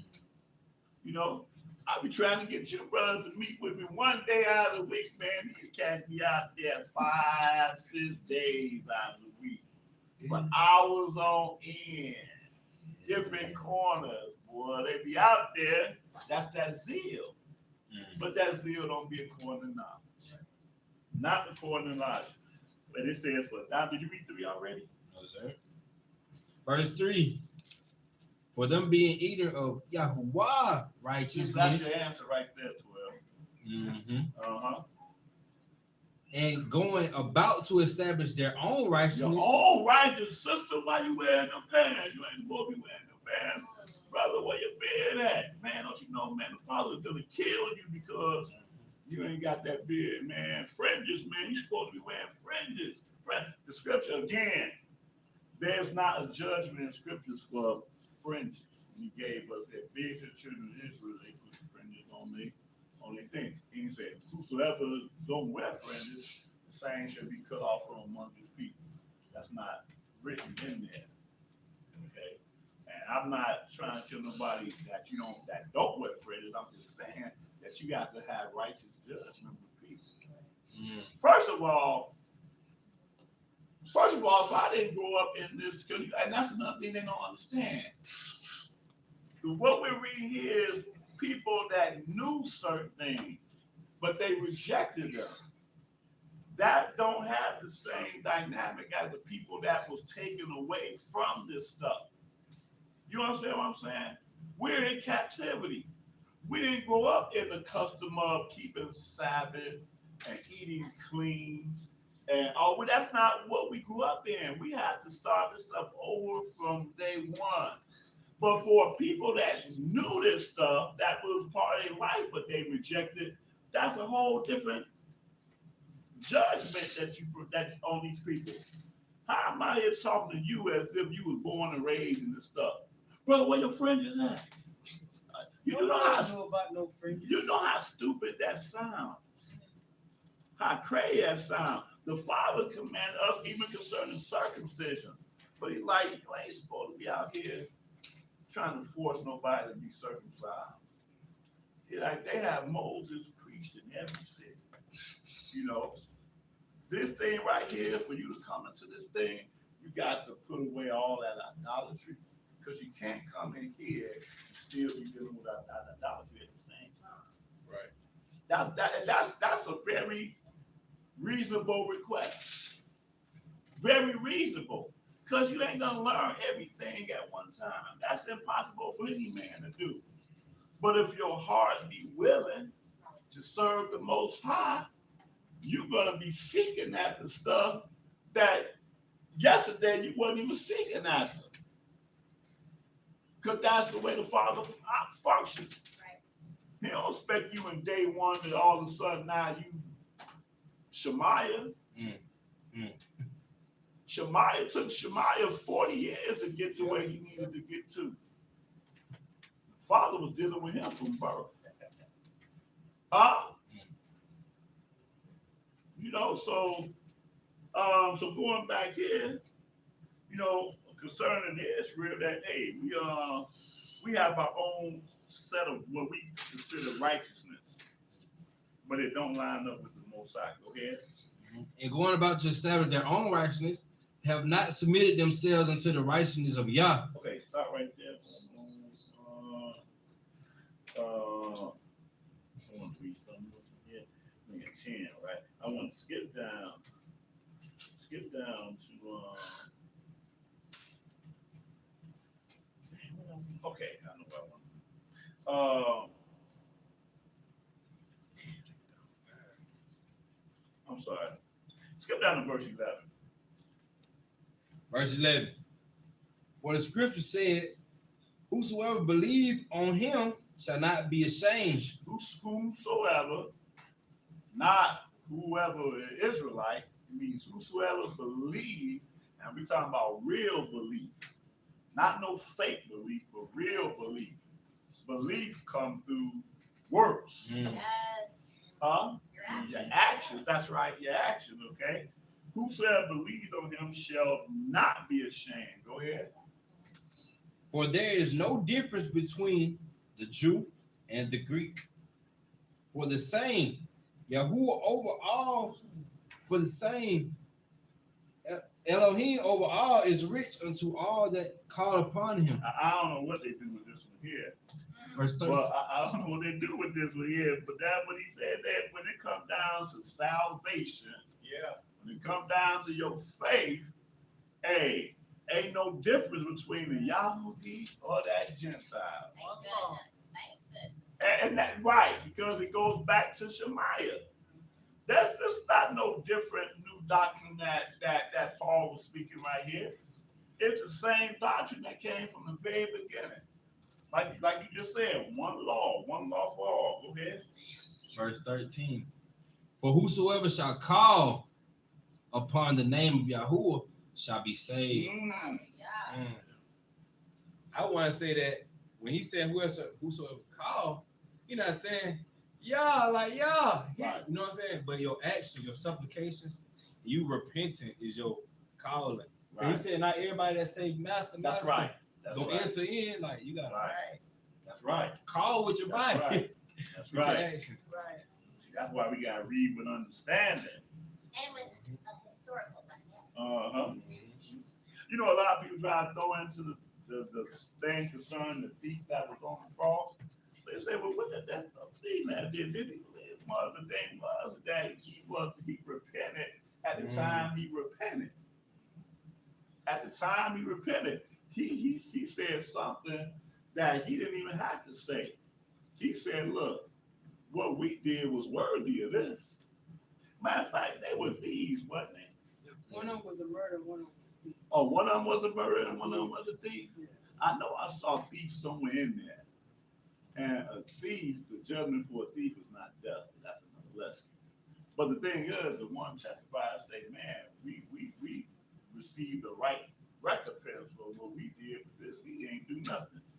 And the thing is that for anybody to make a statement like that, you playing with yourself when you make a statement like that. Because the Father, he's the judge, he knows your heart. People out here be thinking, man, you know, I ain't ready to get into this word yet. I ain't ready to get that deep into it, man. One day I'll be ready. For you to even make a statement like that, it's a strike against you. You condemning yourself. Huh? You condemning yourself. Right, you really are. You really condemn yourself because what you're saying is that I acknowledge, brother, I'm messing up. that you live in righteous, man. But you've been too deep for me. I was looking at it like this, like you saying, I acknowledge I'm a sinner, I'm messing up, but I ain't ready to be forgiven yet. That's You're trying right. to make that move. Correct. Yeah. Correct. That's why I And think you're condemning yourself. assuming you won't have time Right. for that day. Right. Right. But you done cut your time right Right. there. Yeah. You done cut your time right there from a spiritual dynamic. Because the Father has a thing he called reprobate. Right. That he gonna always make you think that you got time. Till you ain't got that time all of a sudden. But he ain't gonna allow you to even come no more closer because out of your own mouth, like you said, you can condemn yourself. I saw this thing, I forgot what it was on Facebook. This Chinese guy, he was a comedian. He was like, somebody knocked on his door. He was like, have you heard of Jesus Christ? He's like, what? Who is Jesus Christ? He was like, yeah. You never heard of Jesus Christ? You go to hell. It's like, why did you tell me about him then? I don't want to know who Jesus Christ is. Why would you tell me him if I'm going to go to hell if I don't know him? Wow. Hey. Man. That's what I think about though, you know. But speaking on the dude in the cross that repented, it's for sure you've been having to change your mind. Like, oh, you changed your whole mind. So if he would have got out that cross, I know that he would have been walking in the way, in the truth, and the light. Right. You know what I'm saying? Right. So Right. with him making a change of mind, yeah, I believe he's sitting on the right hand Yeah, side. so of at the the end Father. of the day, it was the Father that judged this dude's heart. The Father was the one that, because no man knows the heart of another man. Period. Point blank in the story. I think I know yours. Huh? But that's the truth of the matter, though. You know, you can't ease your way, try to, establish your own righteousness. Choose ya and live. It's real simple. And that's just the problem, man. People have made the way to salvation be such a difficult thing. And they don't really understand how they have, I hate to use the term deified because I believe that Yashrael is the son of Elohim according to the resurrection as it's written. But they take it a little bit too far, further than what the Messiah did. Because the Messiah was more concerned about you repenting, not so much as just believing in me. All you gotta do is just believe in me and call upon my name and everything is good. That was not what he spoke. He spoke in the way in which he said, unless your righteousness exceed the righteousness of the scribes and Pharisees, man, this ain't no joke. Man, that's smooth how he moved. Though. Huh? I said smooth how he moved. Right. He didn't put it on himself. Right. If he would have did that, he would put all the pressure on himself. Right. He reflected it to the Father. Right. But the thing is that he simply was our example. Right. And you could call upon his name, whatever name you think he is, all day and all night. But if you're not keeping what he taught, then you're doing that in vain. Right. Just simple as that. So going back to this where we actually says, look, well, whosoever should call upon the name of Yahuwah shall be saved. Oh, finish that. Let's go into it. It's definitely even explain the calling. Right. Verse 14. How then shall they call on him in whom they have not believed. There you go. There you go. Mm. Because it's somebody's job to be out there to represent and to show by example the good works of the Most High. But how can they call on him whom they have not believed, or rather, whom they have never even heard of? Go ahead. And how shall they believe in him of whom they have not heard? I'm sorry. That's right. That's right. Hallelujah. And how shall they hear without a preacher? Right. So that goes back to what I was saying earlier concerning the Gentiles or anybody else. It's that's a whole separate type of judgment, because we was the ones that were supposed to be teaching all these people the ways of Yah. That's what Yashrael represents. He represents the ways of Yah, not just some idol that we trying to get you to believe in. See, that's the thing. That's what Vocab Malone thing is. His thing is that there's an idol. His name is Jesus, and I want you all just, hey, if you tell me you believe in Jesus, then we on one accord. To be straight, that's all it is, you know. And you got these guys out here talking about the law. Law ain't gonna get you. Then you know they twist Paul's words. I would say like this. You in America, right? Okay. But you're taking this book, which is a historical book of people, of a king, between a relationship with a king and his kingdom, who has laws, but you live in a nation that has a laws. You following those laws, why are you not following the laws of the Most High? Right. You can claim to Right. be your, somebody who you see. Or that in your belief that as long as you talk about how much you are a fan of the founding fathers and the Constitution, whatever, but you breaking all of the Constitution, that's the example right there. That was the first thing I thought of when you were talking about street lights, just running a red light. Right. If you're gonna do that, you know, Right. stop sinning, Mm-hmm. stop lying. That's right. Mm-hmm. You caught speeding, you got the stars and stripes all draped up on your vehicle. Right. You are all American. That's right. That's right. But yet you breaking the law. Where we at? Verse 15. And how shall they preach except they be sent?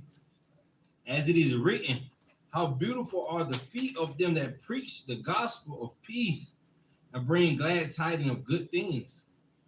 But they have not all obeyed the gospel. For Isaiah say, Yahuwah, Right. who have believed our report. Moray Kazak, he dealt with this earlier today in his message today.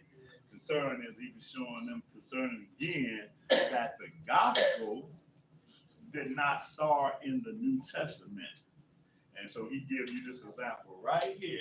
But they have not all obeyed the gospel. For Isaiah said, Isaiah was in the New Testament. For Isaiah said, Yah, who have believed our report? So in other words, our report is the gospel. Ain't that something? Go ahead. So then faith come by hearing, and hearing by the word of Yah. Who know Fred Price? Anybody know Fred Price? I know Fred Price. That's what, did you hear his voice just now? So faith come by hearing, and hearing By the word of God. Right. That's his favorite line right there. Go ahead. Verse 18. But I say, have they not heard? Yes, verily, the sound went into all the earth, and their words into the ends of the world. But I say, did not Israel know? First, Shemaiah said, I will provoke you into jealousy by them that are no people, and by a foolish nation I will anger you. So Shemaiah told you the end from the beginning. I will provoke you to jealousy by them that are no people, and by a foolish nation I will anger you. Ain't that something? And I was actually watching a YouTube video a while back by a brother who broke this down and how he connected it. That again proves they were speaking to us. Because what do they say? Go back to Africa. But then at the same time, they claim that they was in Egypt, which is in Africa. Right. At the same time. Okay. Did he say who the foolish people were? To the Gentile. Okay. Right. By people, by them that are no people, and by a foolish nation who I ain't you. So that's what Shemaiah said. Why? That's hard. Why? That's hard. Oh yeah. By It is. them coming from the Caucasus Mountain, coming down or whatnot, doing what they did, them being a nation that knew nothing really. We taught them pretty much society and all that stuff. We had wars and whatnot, setting up nations and stuff like that. Them coming down, taking over everything that we had. It's like because we disobeyed the Most High. That's right. They Absolutely. came down, they didn't have no knowledge of nothing but, to shed blood and conquer. And that was all they did. Mm-hmm. So why is people really mad at Jewish people? Like that's on that we responsible for. Like Exactly. they over us, and we looking at them like they got our culture. Right. Hey, y'all getting jealous now though, but Yeah. that's what it is. Yeah. Now I'm with them. We was told. They on some different stuff, We but was told it was That's gonna key, happen. though, to have that Right, yeah. revelation. Right, we're forewarned, but Right. we take heed to the one. Exactly. We was told it was And gonna that happen. was just crazy when you think about it because we didn't know who the prophetic people were when we were told that. Like, wow, is there gonna be a new creation on this earth or what? But to see the manifestation of that, that's the thing that Christianity needs to come up on. They need to understand history.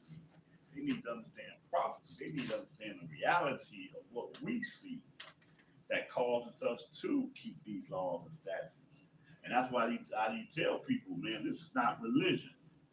This is not religion, It's man. a hard issue. Huh? It has to be. It's a hard issue too, but you're looking at people's heart instead of looking at, people's religion. Uh-huh. Are they following the way of the Father? Right.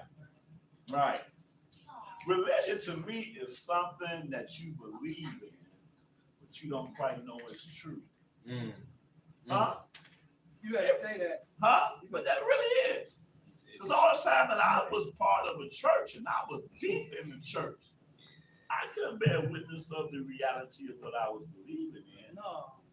So really what I was believing in was a myth. It was a myth. But just in what we just read here, when Paul is referring back to Shemaiah, it's like he's telling you this because this is a historic thing. That all y'all can bear witness to that this is our history. That Shemaiah testified that he would provoke us to jealousy by a foolish nation. And here, huh? And here's Terry. And it happened. That ain't nothing religious about that. No, Huh? that's history. That's history. Yeah.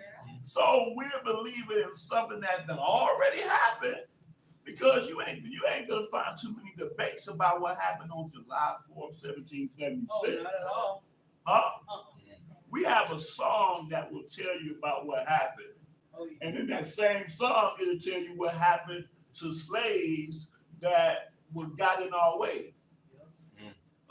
You better know that. So the thing is, but nobody calls, huh? They don't play that part of the game. That's right. They don't play that part. That's the third stanza. They don't play that part. But this is history, though. No one calls it religion. But what they have taken from our history, they call that religion because they done created a whole new image with a whole new name and said, this is God. This is the Son of God. So again, it's a myth. Yeah, because to them it's a truth that they don't know is true. Right. Go ahead. Well, I got a wet brick for y'all. Verse 20. But Isaiah is very bold and said, I was found of them that sought me not. I was made manifest unto them that asked not after me. But to Israel he said, all day long I have stretched forth my hand unto a disobedient and gainsaying people. Wow. So again, just like this lesson, we understand the dynamic of the disobedient, gainsaying people because we live among these people today. Still disobedient, still gainsaying. And some can argue we once were those people. Okay. I definitely would. You say some can argue. Some can say I was once of these disobedient. Oh, absolutely we was. Absolutely we was. Whether we want to believe it or not, that's the culture that we came out of. This is what we had to be delivered from, saved from, huh?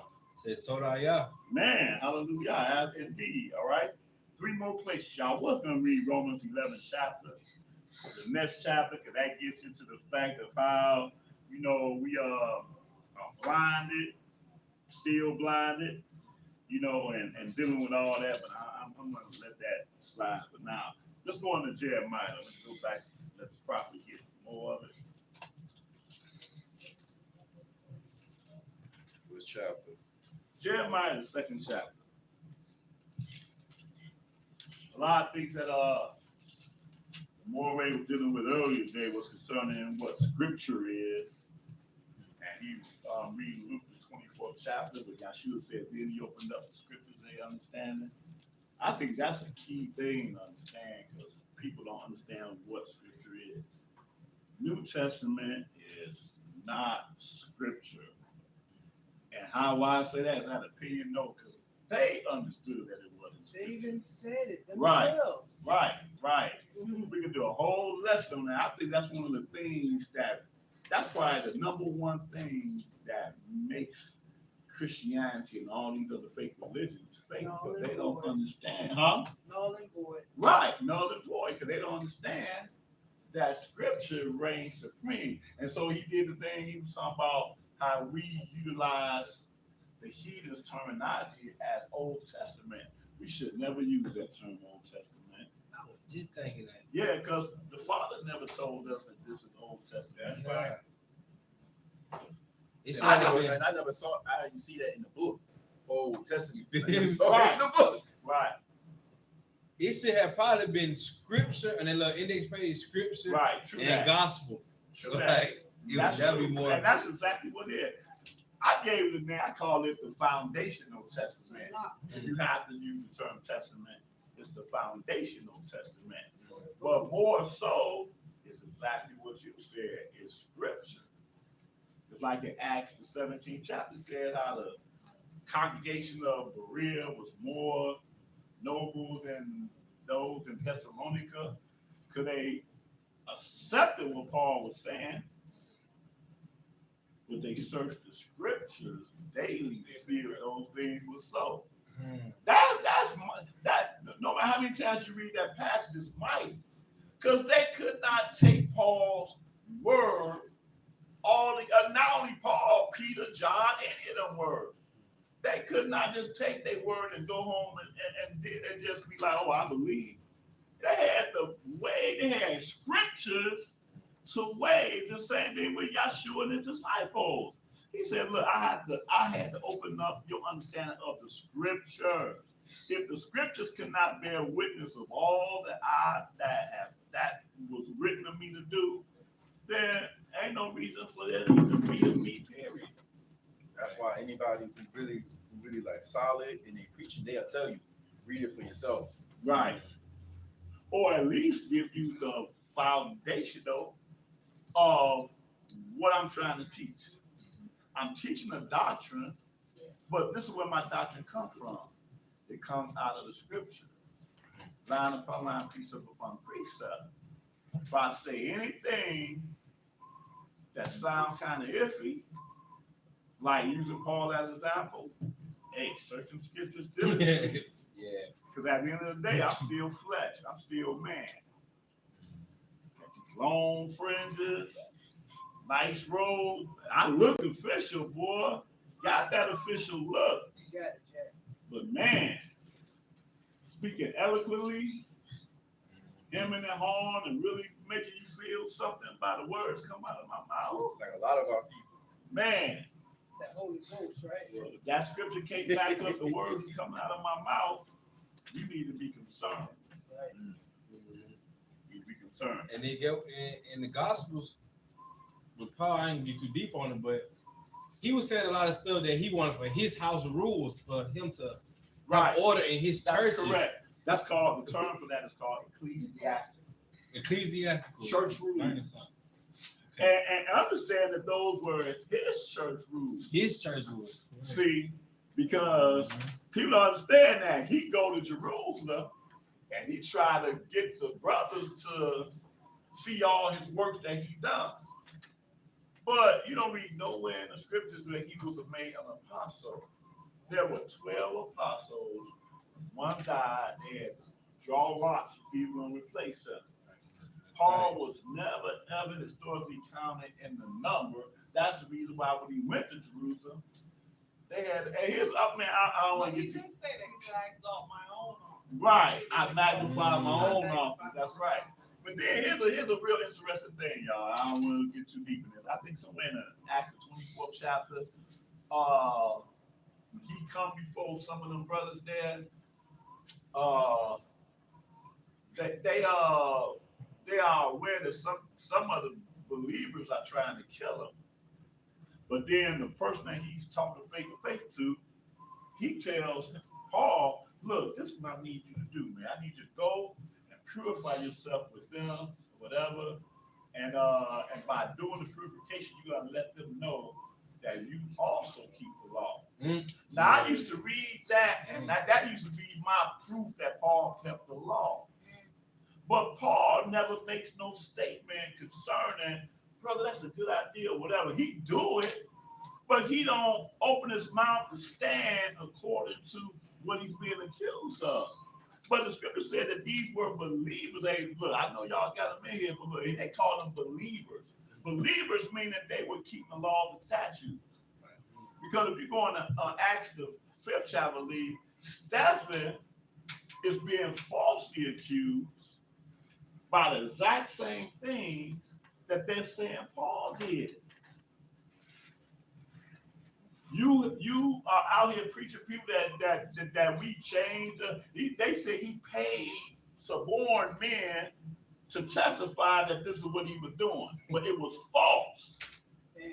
It Acts the 5th chapter about Stephen, and this is why he had got stoned. But you turn into Acts, I think the 24th chapter, they say these are believers. Said, but wait a minute, man, we heard you out here teaching against the law and this, that, the other. They wasn't making a false witness concerning what they understood what Paul was doing. And Paul didn't even deny what he was accused of. That's a whole other thing. Did you say Paul paid them people off this?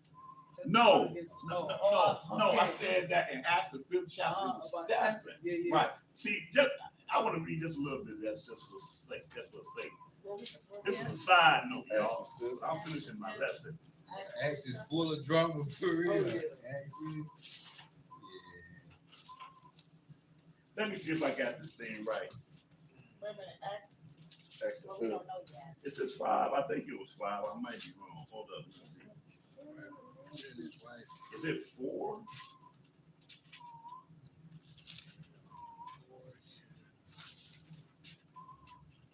Hold on one second.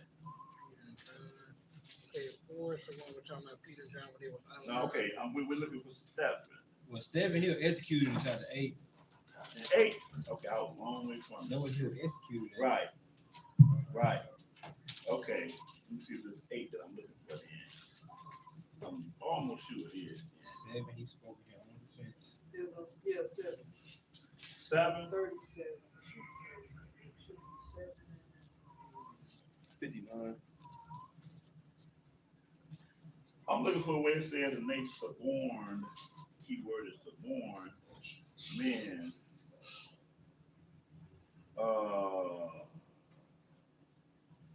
Okay, 6. Acts 6. chapter 6. Acts chapter 6. I'm glad y'all got me looking at this. Acts chapter 6. Pick this up at verse 8. Let me see if I can find it. Pick that up at verse 8. Acts chapter 6, verse 8. And Stephen, full of faith and power, did great wonders and miracles amongst the people. Then there arose certain of the synagogue, which is called the synagogue of Libertans and Cyrenians and Alexandrian, and of them of Sicily, and of Asia, disputing with Stephen. And they were not able to resist the wisdom and the spirit by which he spake. Then they suborned men which said, we have heard him speak blasphemous words against Shemaiah and against Yah. And they stirred up the people. Now remember that. This is the accusation. We have heard him speak blasphemous words against Shemaiah and against Elohim. Go ahead. And they stirred up the people and the elders and the scribes, and came upon him and caught him and brought him to the council, and set up false witnesses, which said, this man ceased not to speak blasphemous words against this holy place and the law. For we have heard him say that this Yeshua of Nazareth shall destroy this place, and shall change the customs of Shemaiah, and change the custom which Shemaiah delivered to us. Which is the law, right? Right. Uh-huh. Verse 15. And all that sat in the council, looking steadfastly on him, saw his face as it had been the face of an angel. So real quickly, we know that according to what's written, these were false witnesses that was accusing Stephen of something that he didn't do. Right? I mean, are we on the same page with We're on that? the same. False witnesses accuse him, and when you read this is one of them. I wonder what Christians think, Right. because Christians will want to believe that Stephen did these things. Huh? They won't. They would. You ask any Christian, this is what they want to believe. But if you believe that, then you are a false witness, just like the false witnesses that ended up killing Stephen. Okay, so let's find what Paul was accused of and who accused him. Let's see, this is Acts. I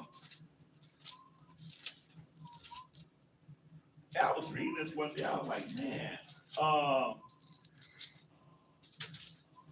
here you go. I think this is Acts 21. Man, I ain't want to get too deep into this. I want to read this way. Yeah, we here, we here. I think it's 21. 21. Okay. Man, you went right through it. You went right through. Okay. So let me go up. 17. 17. Start at 17. 17. Oh my goodness, y'all. 17. Spirit, yeah. 17. Go ahead. Acts chapter 21, verse 17. And when we were come to Jerusalem, the brother received us gladly. And the day following, Paul went in with us unto James, and all the elders were present.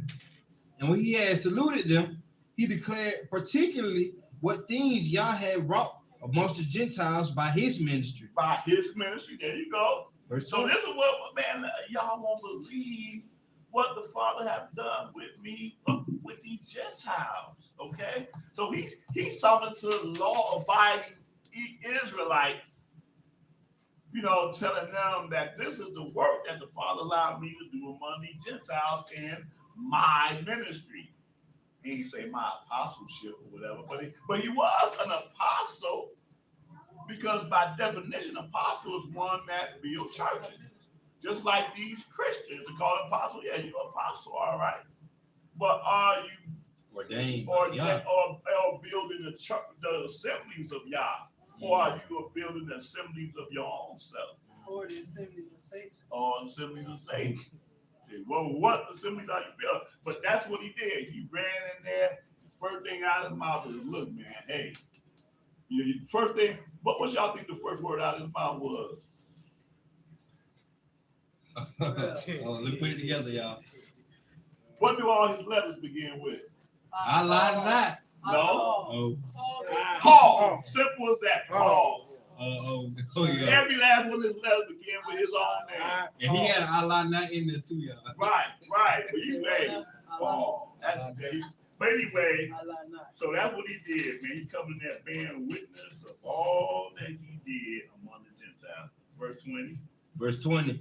And when they heard it, they glorified Yah and said unto him, you see, brother, how many thousands of Jews there are which believe, and they are all zealous of the law.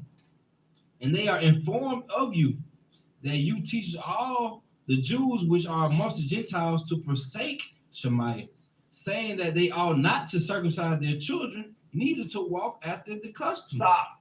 Is this or is this not the same accusation that they put on Stephen? But these are different men. That's funny because These are believers, righteous men that are saying this. Ain't nobody here, you don't read nothing here about they were false witnesses or anything like that. They're like, this is what you're doing. Uh-huh. it's funny because he held the garments of those who stoned Stephen.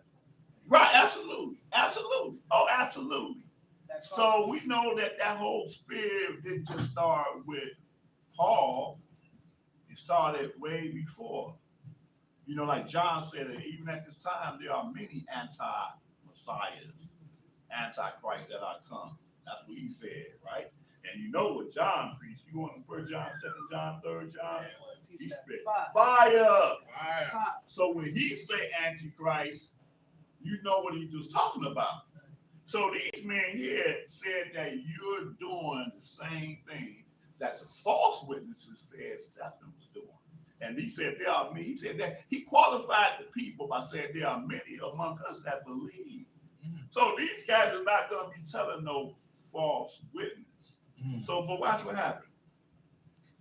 Verse 22. What is this therefore?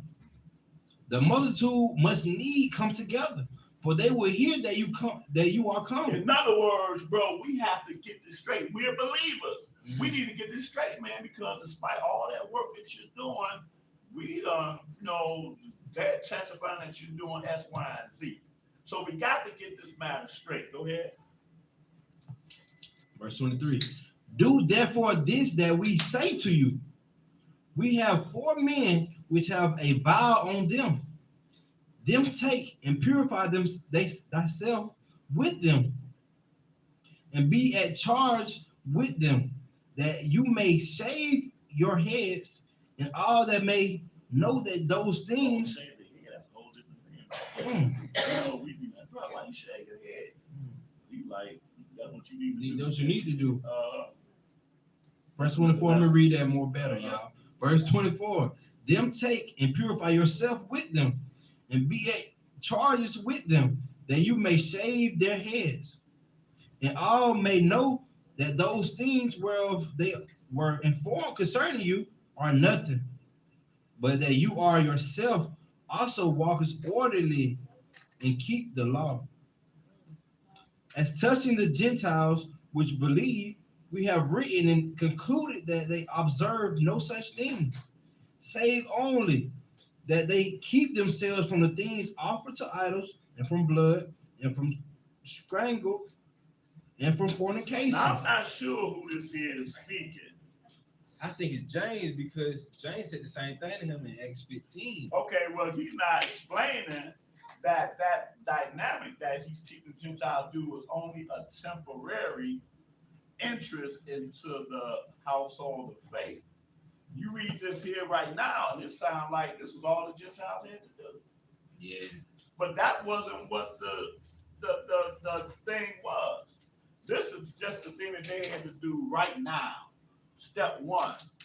But if you read it here and you don't know it, you would be thinking, man, that's all the Gentiles got to do. So Gentiles can lie, they can commit murder, they can do all type of vile things against the law. As long as they keep themselves from idols, from blood, and from strangle, and from fornication. That's the only thing the Gentiles got to do. See, that's the doctrine in Christianity, that's what they believe.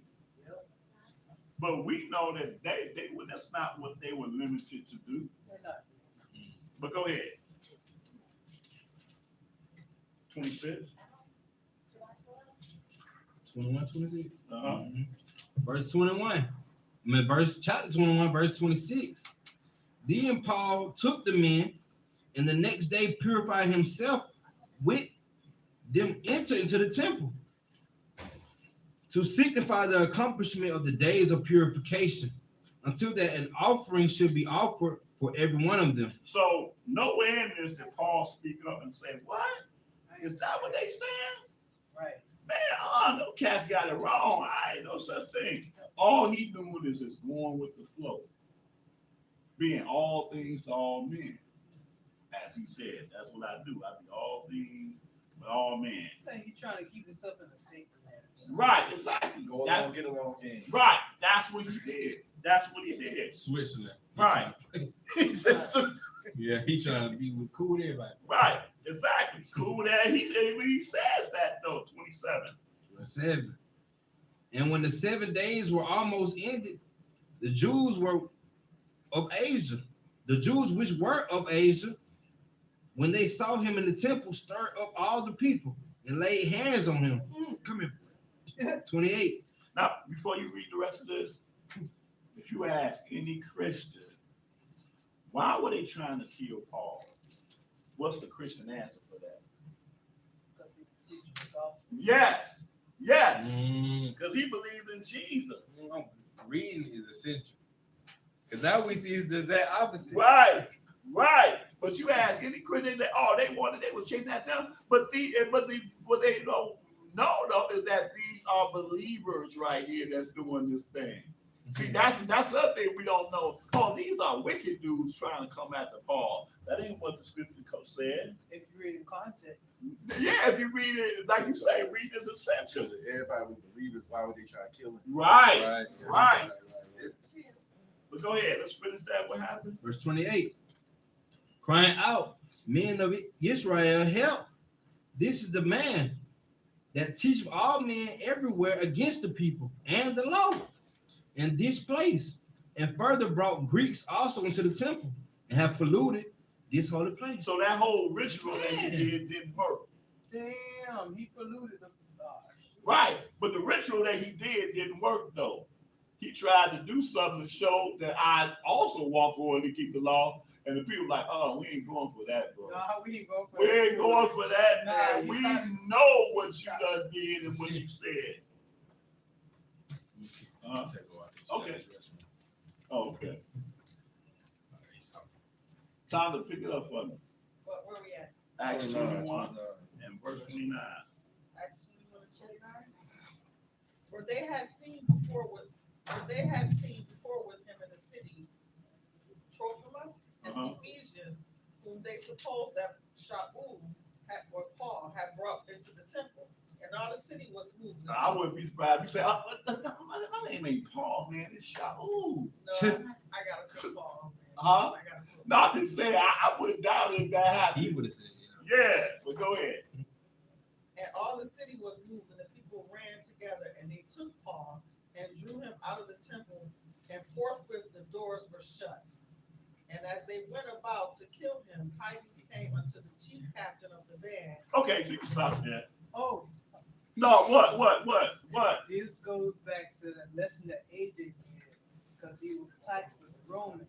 Right. In that band, they the people who was in the synagogues and all the high places. Right. He was tight with them. Right. He came down, to do his thing with Right. the Judean, but they weren't having that. Right. So that's when the band stepped in, Roman Right. band stepped in and said, hold up, you can't do y'all, Right. this is on law. Y'all Right. can't Try do to this. protect them. Right. Yeah, Right. yeah. But the whole thing is that historically, people don't understand historically what's going on with Paul. But he did not deny the accusations, though. He couldn't deny the accusations. But again, unlike Stephen, these were righteous believers that were bearing witness. That's the only I wanted to bring out concerning that. Why the Father had me talk about this at this time, I don't know, because it ain't got nothing to do with the lesson. But the point It is, kind of does have something Okay. to do with the lesson, because we have these people that are here, like those agents and stuff like that. right, Like Paul, agents. who's preaching falsehood. Right, So like True this has a lot to do with the lesson. true that. Right. Hallelujah. especially how we were saying when we ingesting with our eye, reality TV and anything like them agents putting a false reality in our life. It ain't got nothing to do with the law, statutes, commandments. But we following it like it's right and becoming our reality. Right, Or even the camps that teach falsehoods. Right. And the camps that teach falsehood, right, they right. teaching house rule as if it was laws, and that what the the priests and Pharisees were doing. They were putting more weight on us Right. that they weren't doing themselves. But the Lord was light. He said it wasn't. It's not hard. It's not hard to do. It's a choice that you make. The laws in this country we follow more difficult than what's in this book. Feel me? Right. They just kept adding to Right. it. But if you was taught that the laws in the book is very difficult, that's the thing. You were taught that as a kid. It's a mind. Well, not the You laws, told you but can't keep the law. Right. not the laws, the house rules. Because I was under the impression like I was oppressed. Like anytime I hear the scripture, or whatever, I'm listening to all house rules, and I respect some people's house rules. If I go to a congregation and ask me to take my hat off, I would do that. Right. I respect them, That's right. but not when I'm just capitulating every time I get a chance trying to take my hat off. You know what I'm saying? This and that. Like, it's burdensome, man. Yeah. Yeah. All right. All right. So let's get back to this. Y'all can finished go on on. Romans 10. That Huh? was that. We finished that. Yeah, I Romans see 10. Yeah. that 30. We're in Jeremiah, the 2nd chapter. There's a few more places to go. Huh? That was hard. Yeah. Cool. Yeah. Yeah. That's the difference between reading it as it's written or reading it with an idol in your head. Jeremiah 2nd chapter. And start just at the top, verse 1. Jeremiah chapter 2. Moreover, the word of Yahuwah came to me, saying, Go and cry in the ears of Jerusalem, saying, Thus said Yahuwah, I remember you, the kindness of your youth, the love of your espousals, when you went after me in the wilderness, in a land that was not sown. Israel was holiness unto Yahuwah, and the first fruit of his increase. All that devour him shall offend. Evil shall come upon them, said Yahuwah. Verse 4. Hear you the word of Yahuwah, O house of Jacob, and all the families of the house of Yashrael. Thus said Yahuwah, what iniquity have your fathers found in me, that they are gone far from me, and have walked after vanity, and are become vain? Oh yeah, I want to notate this too. That understanding that let me see. Let's see.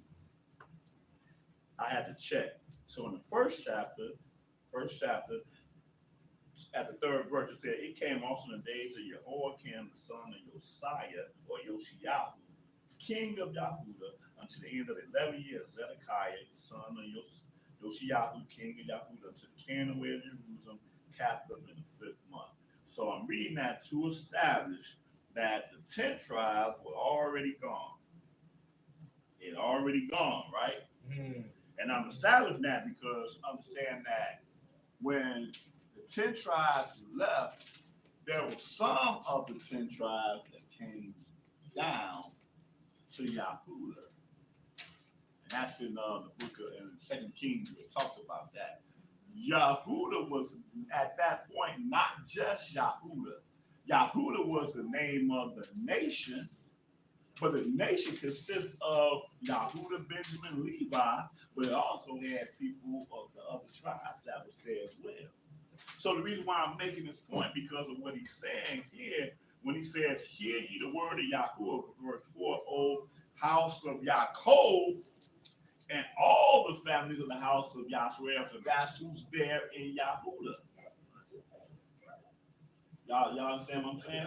Mhm. See, and that's part of also the One West. They think that there was no Israelites in Yahudah, 10 tribes. But there was never some kind of, see, the 10 tribes, they're called Gentiles now. They're alienated. That's so ignorant. It's ignorant. So they're alienated now. I'm Yahudah, and you're Issachar.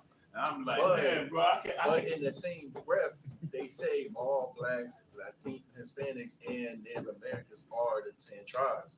So how could they then say they're Gentiles as well? Right. Right. The truth of the matter is that according to that definition of Gentiles, we're all Gentiles. Oh, Christianity. The same way. Huh? But that's the That's truth, what though. they say in Christianity. Yeah. They saying that we Gentiles according to They don't know. our culture now, our new culture as Right, Americans. right. We just Right. So absolutely. There ain't no Israelites, period. They will go according to what Paul said about Gentiles and Jews. They're the aspect of the Ashkenazis being the Jews. Right. Okay, Us yeah. being the Yeah. Gentiles. Yeah. Right. That's right. Okay. That's crazy. Okay, so let's read what he got to say to all the families of the house of Yashrael. Go ahead. Verse 6. Neither say they, where is Yahuwah that brought us up out of the land of Egypt, Mizraim, that led us through the wilderness, through a land of deserts and of pits, through a land of drought and of a shadow of death, through a land that no man passed through, and where no man dwelled. And I brought you into a plentiful country to eat the fruit thereof and the goodness thereof. But when you entered, you defiled my land and made my heritage an abomination. He basically saying, look, I done did all these things. Y'all ain't, as we say, studying me. Ain't even giving me no attention or nothing. Go ahead. And the priest said not, where is Yahuwah? And they that handled the law knew me not. The pastors also transgressed against me, and the prophets prophesied by Baal, and walked after things that do not profit. Verse 9. Wherefore I will yet plead with you, said Yahuwah, and with your children's children will I plead. For pass over the isles of Chittim and see, and send unto Kedar, and consider diligently, and see if there be such a thing. Oh, we're going to verse in. This verse changed my life. Man, I kid you not. This verse changed my whole life. But go ahead. Wait, verse 11. Have not a nation changed their Read God? that again. Read it again. Read it again. Verse 11. Have a nation changed their Elohims, which are yet no Elohim? No, read it with God. Okay. Verse 11. Please. Have a nation changed their gods, which have yet no gods? But my people have changed their glory for that which do not profit. Man, y'all know how powerful that verse is. That's deep. Huh? That's deep. That means that whatever nation you go in and whatever they talk about in terms of God, it's not Yah. It's not Yah. You can't try to. There's no such animal as Jesus, Yashua. He go. Oh man, that was his moment, y'all. Jesus, Yashua. Ain't no such animal as a Jesus, Yashua. That Jesus is who he is. That's who he is. Jesus. Jesus. This did not come by no prophet to us. Like, now don't forget, believe in Jesus. Get it. That's why I love when I sent you that when I went to the museum, African American Museum, they had Yahweh in there. You know, like as soon as you come in to one of the floors. Oh yeah, in Washington, right? In Washington, I said, oh yes. You know, when it comes to us. Yep. The Father do not want you to confuse him from an idol. But that verse is a nation. The nation have not changed, man. They still following the same idols that they've been following from the beginning. I love that passage, man. I was like, whoa, this right here tells you Jesus all day long right here. Now go ahead. Verse 12. Be astonished, O you heavens, at this, and be horribly afraid. Be you very desolate, said Yahuwah. For my people have committed two evils. They have forsaken me, the fountain of living waters, and hewed them out cisterns, broken cisterns that can hold no water. Israel is a servant. Is he a homeborn slave? Why is he spoiled? Hey, we still asking that question today. Are we a servant? And is he a homeborn slave? Why is he spoiled? So even in that present day, even now, we asking the same question. I done did all these things and ain't nobody inquiring and asking. And here he's saying that y'all done replaced me by religion. Religion is what y'all looking to, not to me. Verse 15. The young lions roared upon him and yelled, and they made his land waste. His cities are burnt without inhabitant. Also the children of Noph and Tahaphanes, Work it out. Tahaphanes have broken the crown of your head. Have you not procured this unto yourself? And in that you have forsaken Yahuwah your Elohim, which he led you by the way? And now what have you to do in the way of Mizraim to drink the waters of Seir? Or what have you to do in the way of Assyria to drink the waters of the river? Your own wickedness shall correct you, and your backsliding shall reprove you. Know therefore and see that is an evil thing and bitter, that you have forsaken Yahuwah your Elohim, and that my fear is not in you, said Yahuwah, the Elohim of hosts. I just want to stop right there. I was like, cry reading that. I was teeing up. That's why he said he happy that he can bring us low. He rejoicing because we correcting ourselves by everything we done been through. Like, man, hold up, I can't see Right. that. And I think the fifth verse, we kind of skipped over and it set it up so perfectly. It says, thus said thy Elohim, what iniquity have your fathers found in me, that they have gone far from me and have walked after vanity and are become vain. Right. To go back to what I was saying earlier, man, Satan was always at us. Father, when the father be asking questions, man, there's always somebody like, oh, he asked a question. That means he really wants us to say lot on that moment. Right. And Satan is the answer. Father asked himself, man, like, well, I done did this, I done did that. Help me process this. But Satan is the answer to it.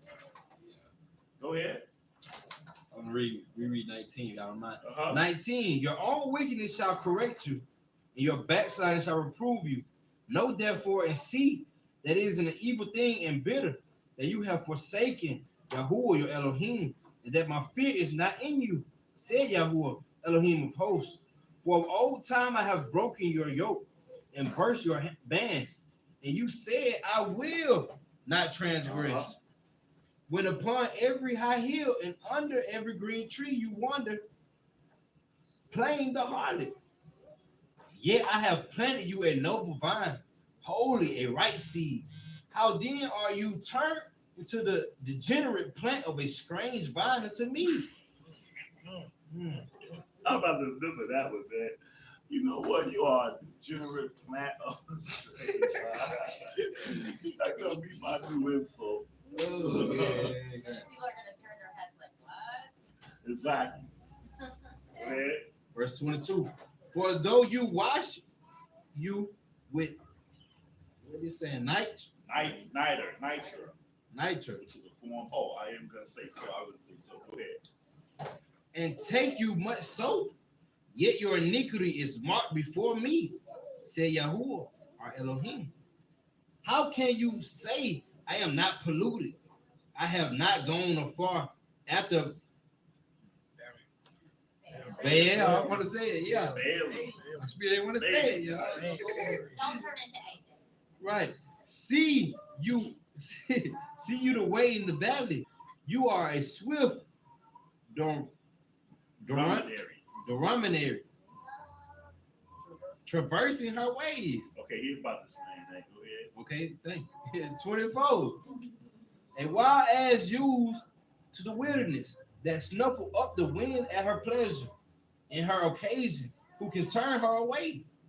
All they that seek her will not weary themselves. In her month they shall find her. Withhold your foot from being unshod, and your throat from thirst. But you selves, there is no hope. No, I have loved strangers, and after them will I go. Right. As the thief is ashamed when he is found, so is the house of Yashrael ashamed. They, their kings, their princes, and their priests, and their prophets, saying to a stock, you are my father, and to a stone, you have brought me forth. For they have turned their back unto me, and not their face. But in the time of their trouble, they will say, arise and save us. Oh, so they know who to call when they're in trouble. Oh, yeah. But when everything is cool, copacetic, they going for them stocks and stones. Right. So they worshiping the creation instead of the creator. Like, Uh-huh. And I like the way it said that too. Instead of saying wood and stone, it said to stop. Mm-hmm. Yeah, stop when the fall into the stone. Right. I like to stop. Verse 28. But where are your gods that you have made thee? Let them arise, if they can save you in the time of your trouble. For according to the number of your cities and your gods are, according to the number of your cities are your gods. Right. O Yehuda, wherefore will you plead with me? You have transgressed against me, said Yahuwah. In vain have I smitten your children. Wow.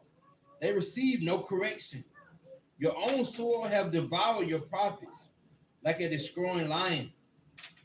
O generation, see you the word of Yahuwah. Have I been a wilderness unto Israel, a land of darkness? Wherefore say my people, we are lords, we will come no more unto you. Can a maid forget her ornaments, or a bride her attire? Yet my people have forgotten me days without number. Why trimmers you your way to seek love? I forgot that precept. It said we trim our ways for love. You know what? That's funny because when I was looking at this video, the IUIC here in Jacksonville, I was watching that yesterday. The brother actually quoted this. He was trying to say, you know, this, you wearing pants because you pleasing your mom or whatever. And then he quoted this right here. Why trimmest thou, or dumbest thou, or lessen your keeping of the law? Right, to seek love. Right. Therefore have you also taught the wicked ones your ways. I always forget where this verse is at. Oh, yeah. Verse 33. Yeah, I always forget where this verse is at. I don't have to search this verse. Reminding Israel that we taught the wicked ones their ways. Instead of teaching them righteousness, we teaching them wickedness. You know, but that's how it is. If you are the covenant people of Yah and you are disrespecting Yah, what do the other nations are going to do with Yah? that way it's gonna be a terrible thing for us in the truth. Yeah. To break the third commandment, to blaspheme the name of Yah and misrepresent him, because they like, oh, that's how we behave. Right. And the truth too. Like, that's gonna be a terrible thing right now. Verse 34. Also in your skirts is found the blood of the souls of the poor innocent. I have not found it by the secret search, but upon all these. Yet you say, because I am innocent, surely his anger shall turn from me. Ooh, that's us, man. That's us. We can be told, can be showed, can be taught truth, but we still rejecting this truth. At the same time, we rejecting this truth. What's her name? Paula Adams. What's the singer name? Yolanda Adams and all them. They making us feel like we're innocent.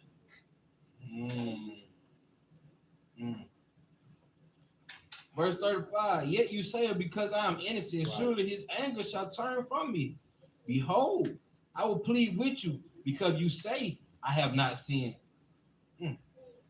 Why gatest you about so much to change your way? You also shall be ashamed of Mizraim, as you was ashamed of Syria.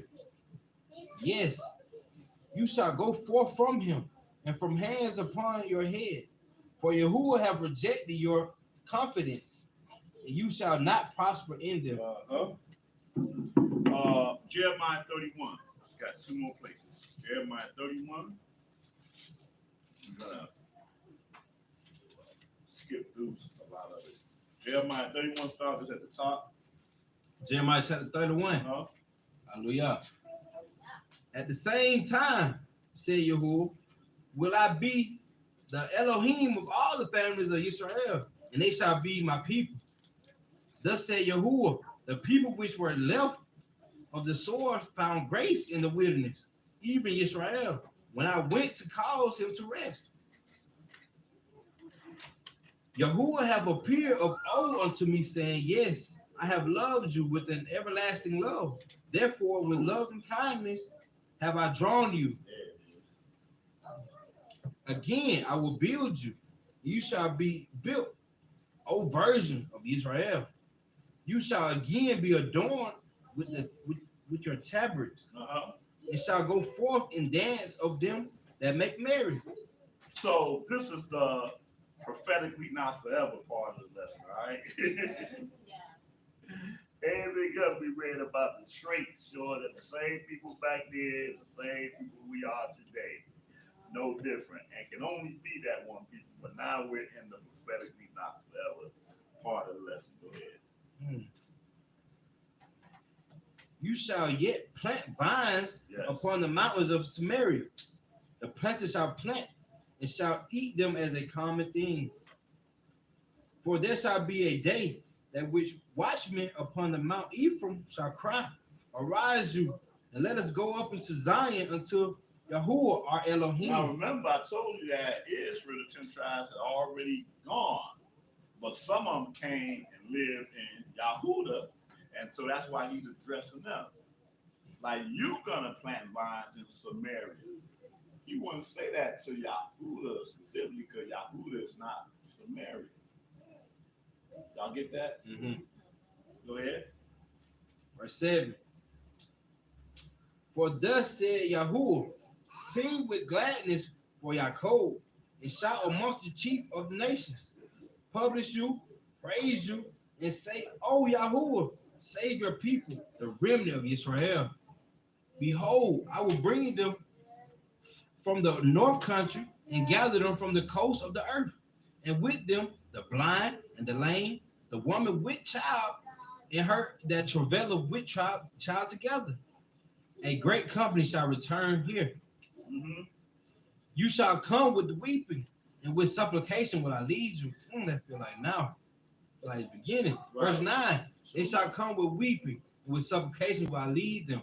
I will cause them to walk by the rivers of water in the straight way, wherein they shall not stumble.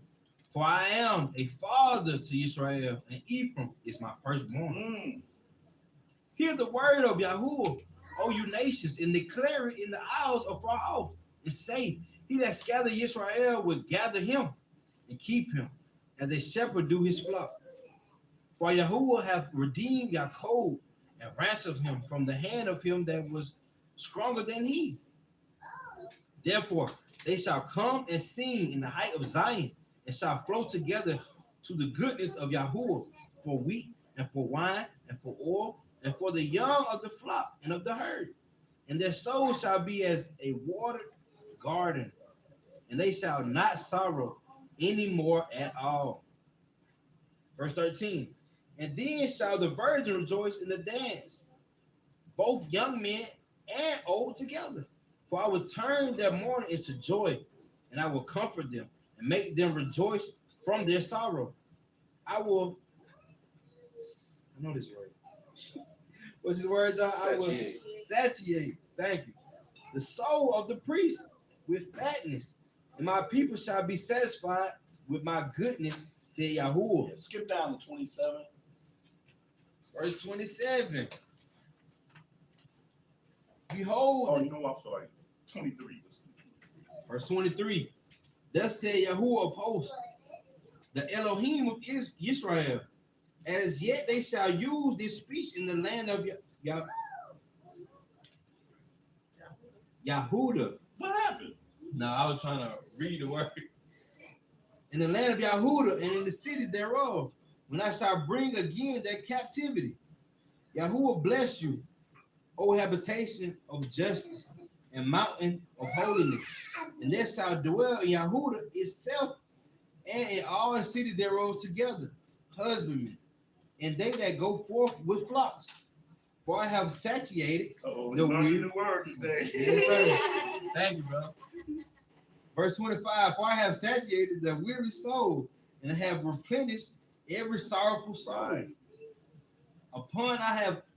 Upon this I have awaked and beheld, and my sleep was sweet unto me. Behold, the days come, say Yahuwah, that will sow the house of Israel and the house of Yahuda with the seed of man and with the seed of beast. Man, you know how deep that verse is right there? That means that when we be out here dealing with people, man, it ain't no concern about whether, you Israelite. What's your father? What's your grandfather? That ain't the concern right there, because Laws, statutes, and commandments. That's right, because he That's said all right here, right. behold, the days come, said Yah, that I will sow the house of Yashrael and the house of Yahuda with the seed of man and with the seed of beast. We're in a position right now, we know who Israel is as a nation. But individually, if I was in the days of Ezra and Nehemiah, where I tried to say, well, I'm a Levite and I should be this, they're like, no, you got to show proof, buddy. You can't show proof that you're a Levite. You don't have no part in this matter. That's where we individually stand right now. We individually stand that. And if you believe in your heart that you're an Israelite, because I do, I believe in my heart I'm Israelite, but that belief really don't mean anything. Because at the day appointed, the father said, hey, come over here. Let me tell you something. You don't know this, and it ain't your fault you don't know this, but since generations ago on the plantation in Louisiana, Good job, man. you know what I'm saying? Yeah. But I ain't supposed to be brokenhearted by this, because the fact is, if I am a believer in the Most High, keeping the law and the statutes, that's the one matter. And believe that he sent the Messiah to die for my sins. That's the only thing that matters. So if the Father is telling you throughout all these scriptures that don't matter, and you know what? And really think about how so insignificant it is, because I think I'm gonna cry saying this. Our forefathers made it to not matter. Yeah. Our forefathers made it to not matter, bro. It was your forefather who had the role to do what thus says Yah and establish the priesthood upon all the earth. But when they failed to do that, here we stand right now. Here we stand right now. Cleaning it up. Right. And whether or not we're Israel individually or not, we're still trying to overcome the things that our forefathers failed to do. He saw that the righteousness, he ain't seeking after some kind of bloodline, because the bloodline was already there. And our forefathers made it to be like, it don't matter. It don't matter. See, our forefathers, man, they ain't get to see the stuff that the language is coming out of our mouths right now. We want it, They'll be astonished. They would be astonished. Maybe one of them be smart enough to say, yeah, I think that this is what Shemaiah warned us about. Absolutely.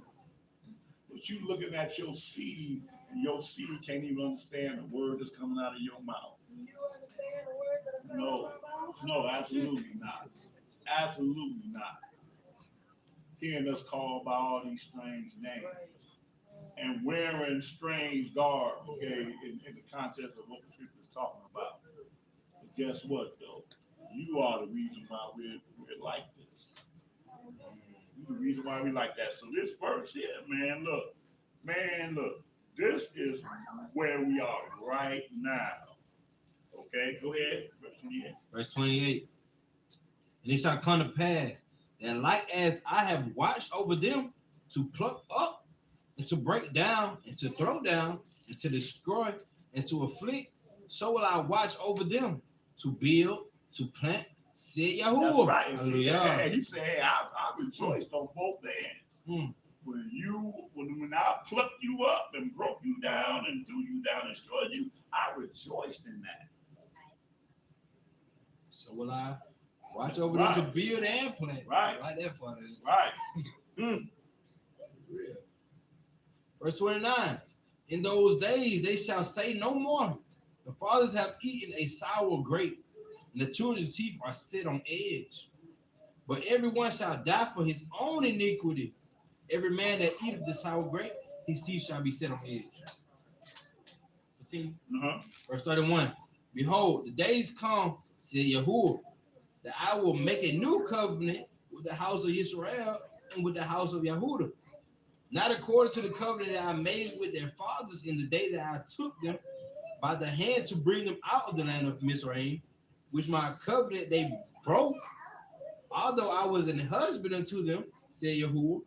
But this shall be the covenant that I will make with the house of Israel after those days, said Yahuwah. I will put my laws in their inward parts. That's what I got into it with vocab about. I said, what's the foundation of the new covenant? The laws. That's what I said. He got like you ain't never heard that before. Oh, Jesus, he's the foundation. I said, yeah, but I'm in Jeremiah 31, and I ain't seen Jesus' name. Right. So I'm telling you, we're reading what it is, but you don't want to accept what it is. You want to throw something else in there. Right, your own religion into it. The law is what you read it, but somehow the law don't mean nothing to you. But go ahead. I will put my laws in their inward parts and write in it their hearts, and will be their Elohim, and they shall be my people. Verse 34. They shall teach no more every man his neighbor, and every man his brother, saying, Know Yahuwah, for they shall all know me, from the least of them unto the greatest of them, said Yahuwah. For I will forgive their iniquity, and I will remember their sin no more. Religion says that this has already happened, y'all. That's what religion says. But we know that this has not happened yet. Go ahead. Thus said Yahuwah, which giveth the sun for a light by day, and the ordinances of the moon and of the stars for a light by night, which divided the sea when the waves thereof roar. Yahuwah of hosts is his name. If those ordinances depart before me, said Yahuwah, then the seed of Israel also shall cease from being a nation before me forever. Forever. Now we cease from being a nation, but not forever. It's funny how Christians miss this whole part. Yes. Because this whole thing is said again in Hebrews 10:16. Right. Exactly. See, when I was talking vocab, I wasn't reading out of Jeremiah 31. We was reading out of Hebrews. And I told him to read Hebrews. Because you know he can't accept this. On Hebrews to read that. But anyway, go ahead. Verse 37. Thus said Yahuwah, if heaven above can be measured, and the foundation of the earth searched out beneath. Yes. If. So that explains to you why NASA is spending all that money doing what they're doing. So this is the reason why, because we can't understand why. We don't know why. We have different philosophies for why. Maybe they're trying to seek out a better energy source, or a better, I don't know. They spending billions and trillions. They're trying to break the seal. Right. This is it right here. If. They said they're going to Mars. Huh? They said they're going to Mars. And Mars is a long way from what they're trying to do right here. If heaven can be measured and the foundation of the earth searched out beneath, he said beneath. He didn't say searched out on the surface, because we got Google Maps to kind of sort of tell us what's on the surface. He said beneath. where you got worlds and worlds and world, man, we ain't even seen all the creatures that the Father got underneath. We tried though, but we ain't, man, look, I don't even want to know what's under there. I know some creatures down beneath the earth that's like the Kraken. Release to y'all know the Kraken. Yeah, release the crack. Man, I don't want to Kraken. You say where you at. I see you on Pirates of the Caribbean or something. But there are creatures under this earth that will blow our mind. Huh? Titans and stuff. Man. And he got a name for all of them too. That's the crazy part about it. Go ahead. He said, if heaven above can be measured and the foundation of the earth searched out beneath, I will also cast off all the seed of Israel for all that they have done, say Yahuwah. Okay, you can stop there. Just let you know that the Father, there's no place for religion. No place for religion. Father have not replaced Israel by religion. That doesn't line up with his word. Finally, we're going to close out with Deuteronomy, the 30th chapter.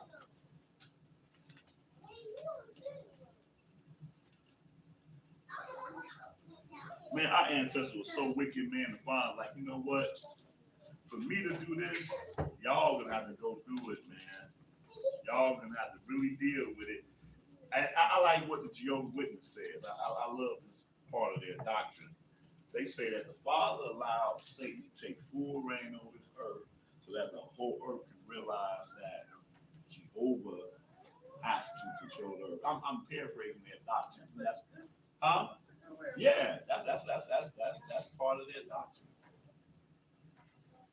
Turn us all over to the Yep. Deuteronomy 30th chapter started at the top. Deuteronomy chapter 30. Chapter 30. 30. Deuteronomy chapter 30.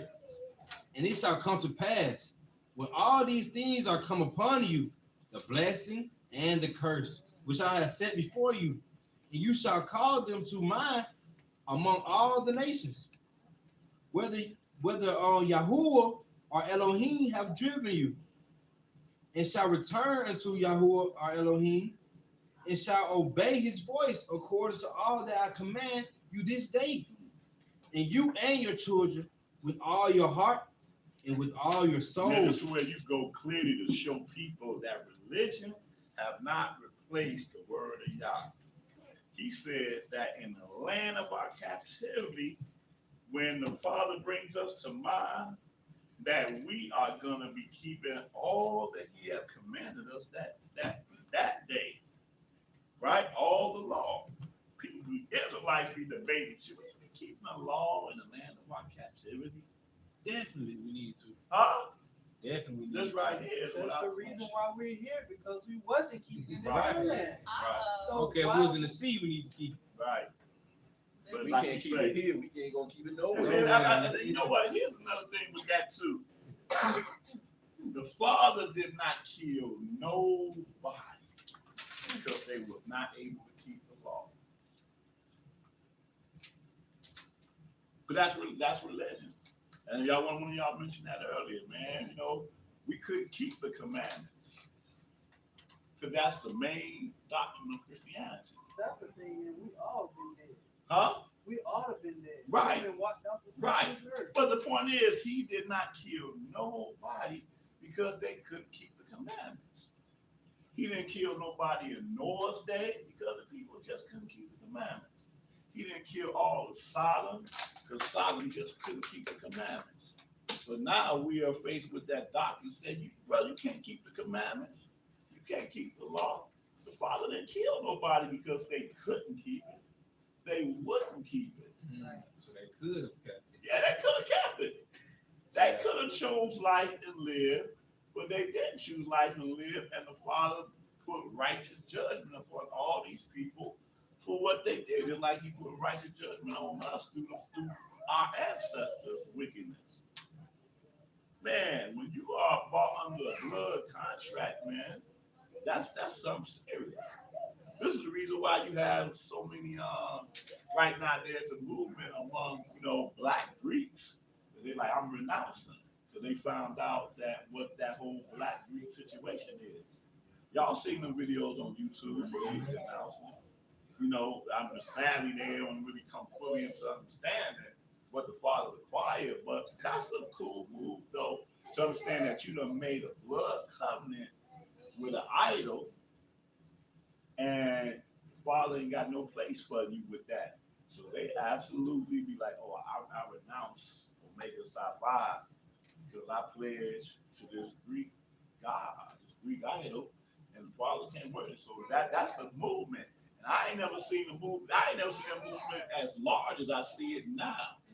Because when I was in college, I didn't hear people renouncing their sororities and fraternities. So is there It was That was a rare. long time ago. Yeah. They did it a with rep rare. some hints for that?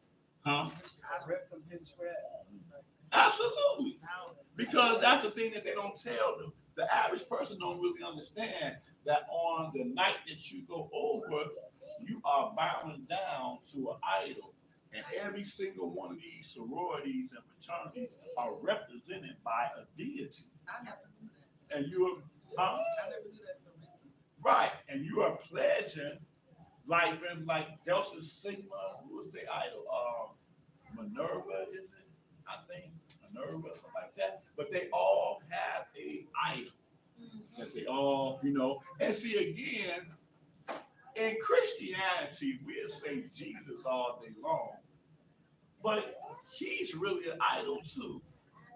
So that way, when we do that, and we like, oh, this is just part of the fraternity. This isn't like Fred Flintstone being part of the whatever lodge he was a part of. It's just a fun part of the fraternity. I know there's really no Minerva, but I will pledge my life and my soul to Minerva and Zeus and all the other different deities that each fraternity and sorority represent. We take it for a game because what? Our Christianity is a game. You tell your child that dude gonna come down your chimney and he knows everything that you done did. Everything that you done did. Why would you tell your child something like that? Because Jesus is a myth to you. That's why. That's why. That's why. Huh? But that blood oath is so we're reading here about the new covenant, and the new covenant is bounded with blood, just like any covenant is bounded with blood. So when you pledge yourself to it, then you have to live according to it, which is what we did, or our forefather did in Exodus, the 19th chapter. That wasn't just something that was forced upon us. The Father spoke to Shemaiah and said, you tell them, take this back to them. He took it back to them. They said, all that you have spoken, we will do. That was a choice that was made, that they didn't feel like they were forced to do this. Why would you feel forced when just 3 months ago, you were getting your backside whooped by a whole nother people? You were second, third, fourth class in a place that wasn't your own, but now you're free. You were delivered from that. The Father stretched forth his hand with power and fury to show these people this is the real deal right here. Do y'all understand that all these nations out here are scared of y'all? We didn't really understand that either. We didn't know that. But when the spies went to Jericho. But Joshua, Right, right? Yeah. right. I would think about that too. Right. And them spies there, boy, Rahab, boy, she preached to them. She said, y'all have no idea, I'm paraphrasing that, we are terrified. And all the nations are terrified. And we was taking it for granted then, But this oath is something that's real serious. But where we at? Verse 3. Uh-huh. That then Yahuwah our Elohim will turn our captivity and have compassion upon us and will return and gather us from all the nations, whether Yahuwah or Elohim have scattered us. If any of us be driven out unto the outermost part of heaven, from thence will Yahuwah or Elohim gather us, and from thence will he fetch us. Verse 5. And Yahuwah or Elohim will bring us into a land which our fathers possessed, and we shall possess it, and we will do, and he will do us good, and multiply us upon our fathers. Y'all see how I said us? I gotta corporate myself, y'all. I'm sorry. Verse 6. And Yahuwah Elohim will circumcise our heart and the heart of our seed to love Yahuwah Elohim with all our heart and with all our soul, and that we may live. And Yahuwah Elohim will put all these curses upon us, upon our enemies, and on them that hate us and which persecute us. And we shall return and obey the voice of Yahuwah and do all his commandments which I gave unto, and which he gave unto us this day. Now we say them that hate thee, he ain't speaking specifically about ethnicity or nationality. He talking about whether it's the same thing from the commandment. He said in the middle of the commandments, showing mercy unto thousands of them that love me and keep my commandments. And then he gives you the flip side of that too. Them that hate me. It's the same dynamic in the new covenant. The same doggone dynamic. You either love me or you hate me. Go ahead. Verse 9. And Yahuwah Elohim will make us plenteous in every work of our hand, and in the fruit of our body, and in the fruit of our cattle, and the fruit of our land, for good. For Yahuwah will again rejoice over us for good, as he rejoiced over our fathers. If we shall hearken unto the voice of Yahuwah our Elohim, to keep his commandments and his statutes, which are written in the book of the law, and if we shall turn unto Yahuwah our Elohim with all our heart, with all our soul, for this commandment which he commanded us that day, it is not hidden from us, neither is it far off. It is not in heaven, that we should say, who shall go up from us to heaven and bring into us, that we may hear it and do it. Neither is it beyond the sea, that we should say, who shall go over the sea for us and bring it into us, that we may hear it and do it. He said, don't ever let anybody confuse you and tell you that this is some kind of secret dynamic that you are not privy to be obedient to his laws, statutes, and ordinances. We will always have access to this through the power of the Most High. Go ahead. Verse 14. But the word is very nigh unto us, in our mouth and in our heart, that we may do it. See, I have set before you this day life and good, and death and evil, and that I command you this day to love Yahuwah your Elohim, to walk in his ways, and to keep his commandments, and keep his statute and his judgment, that you may live and multiply. And Yahuwah our Elohim shall bless us in the land where we go and possess it.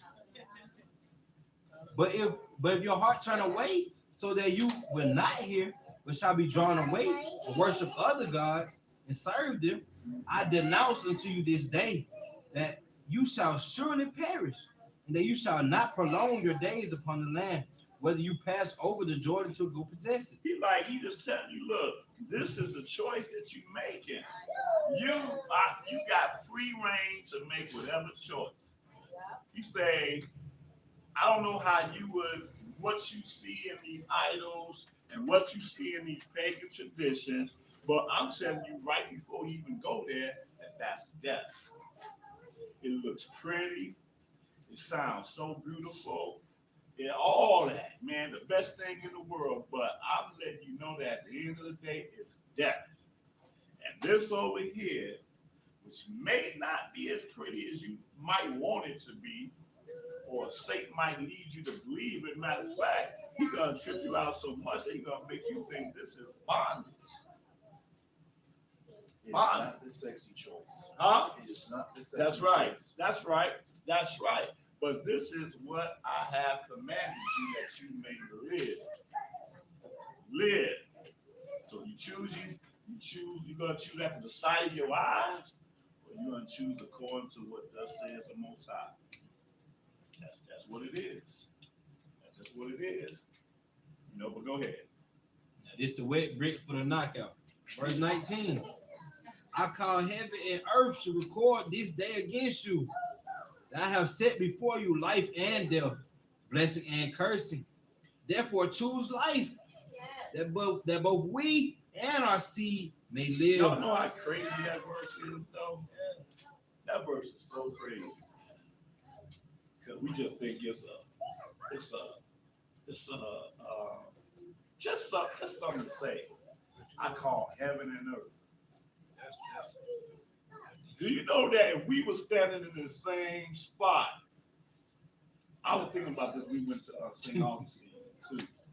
The same spot 200 years ago, we would not be feeling the same way. We would not like what we would be seeing.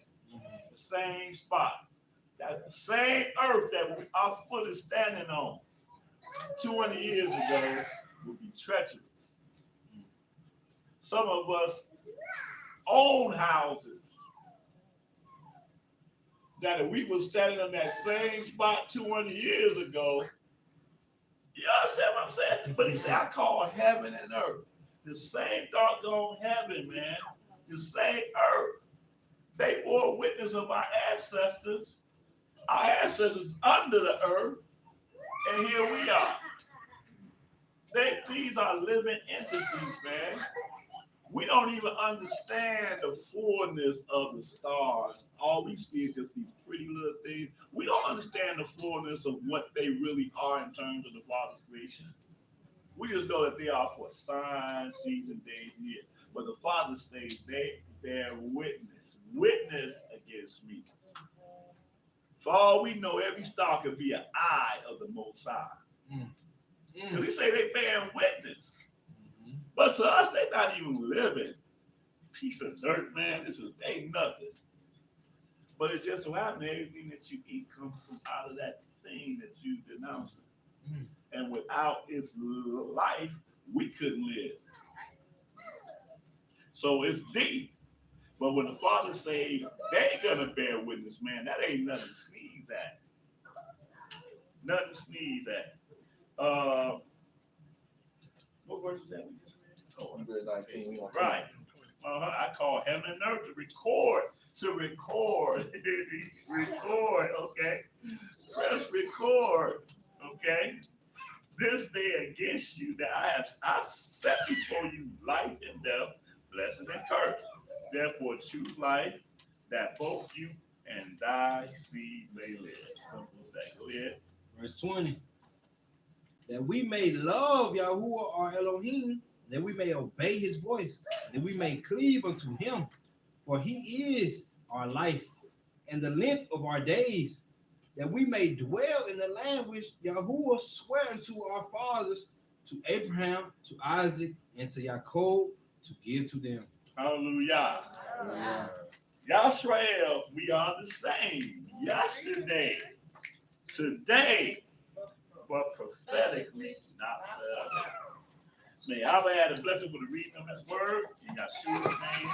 Hallelujah. Hallelujah.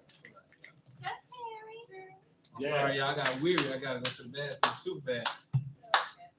Shabbat shalom, y'all. Yeah, man. You gotta go to the bathroom, man. Man, I'm gonna kill all this water. I'm gonna get ready to pray though. Okay. Oh, wait, real quick. Were you on? Yes. Were you Oh, there about- was no, there was Okay. some people out here, there was, Shimon Leah, he just. But no one had no questions or statements? Okay. All right. Sister Shimon, Okay. Hallelujah.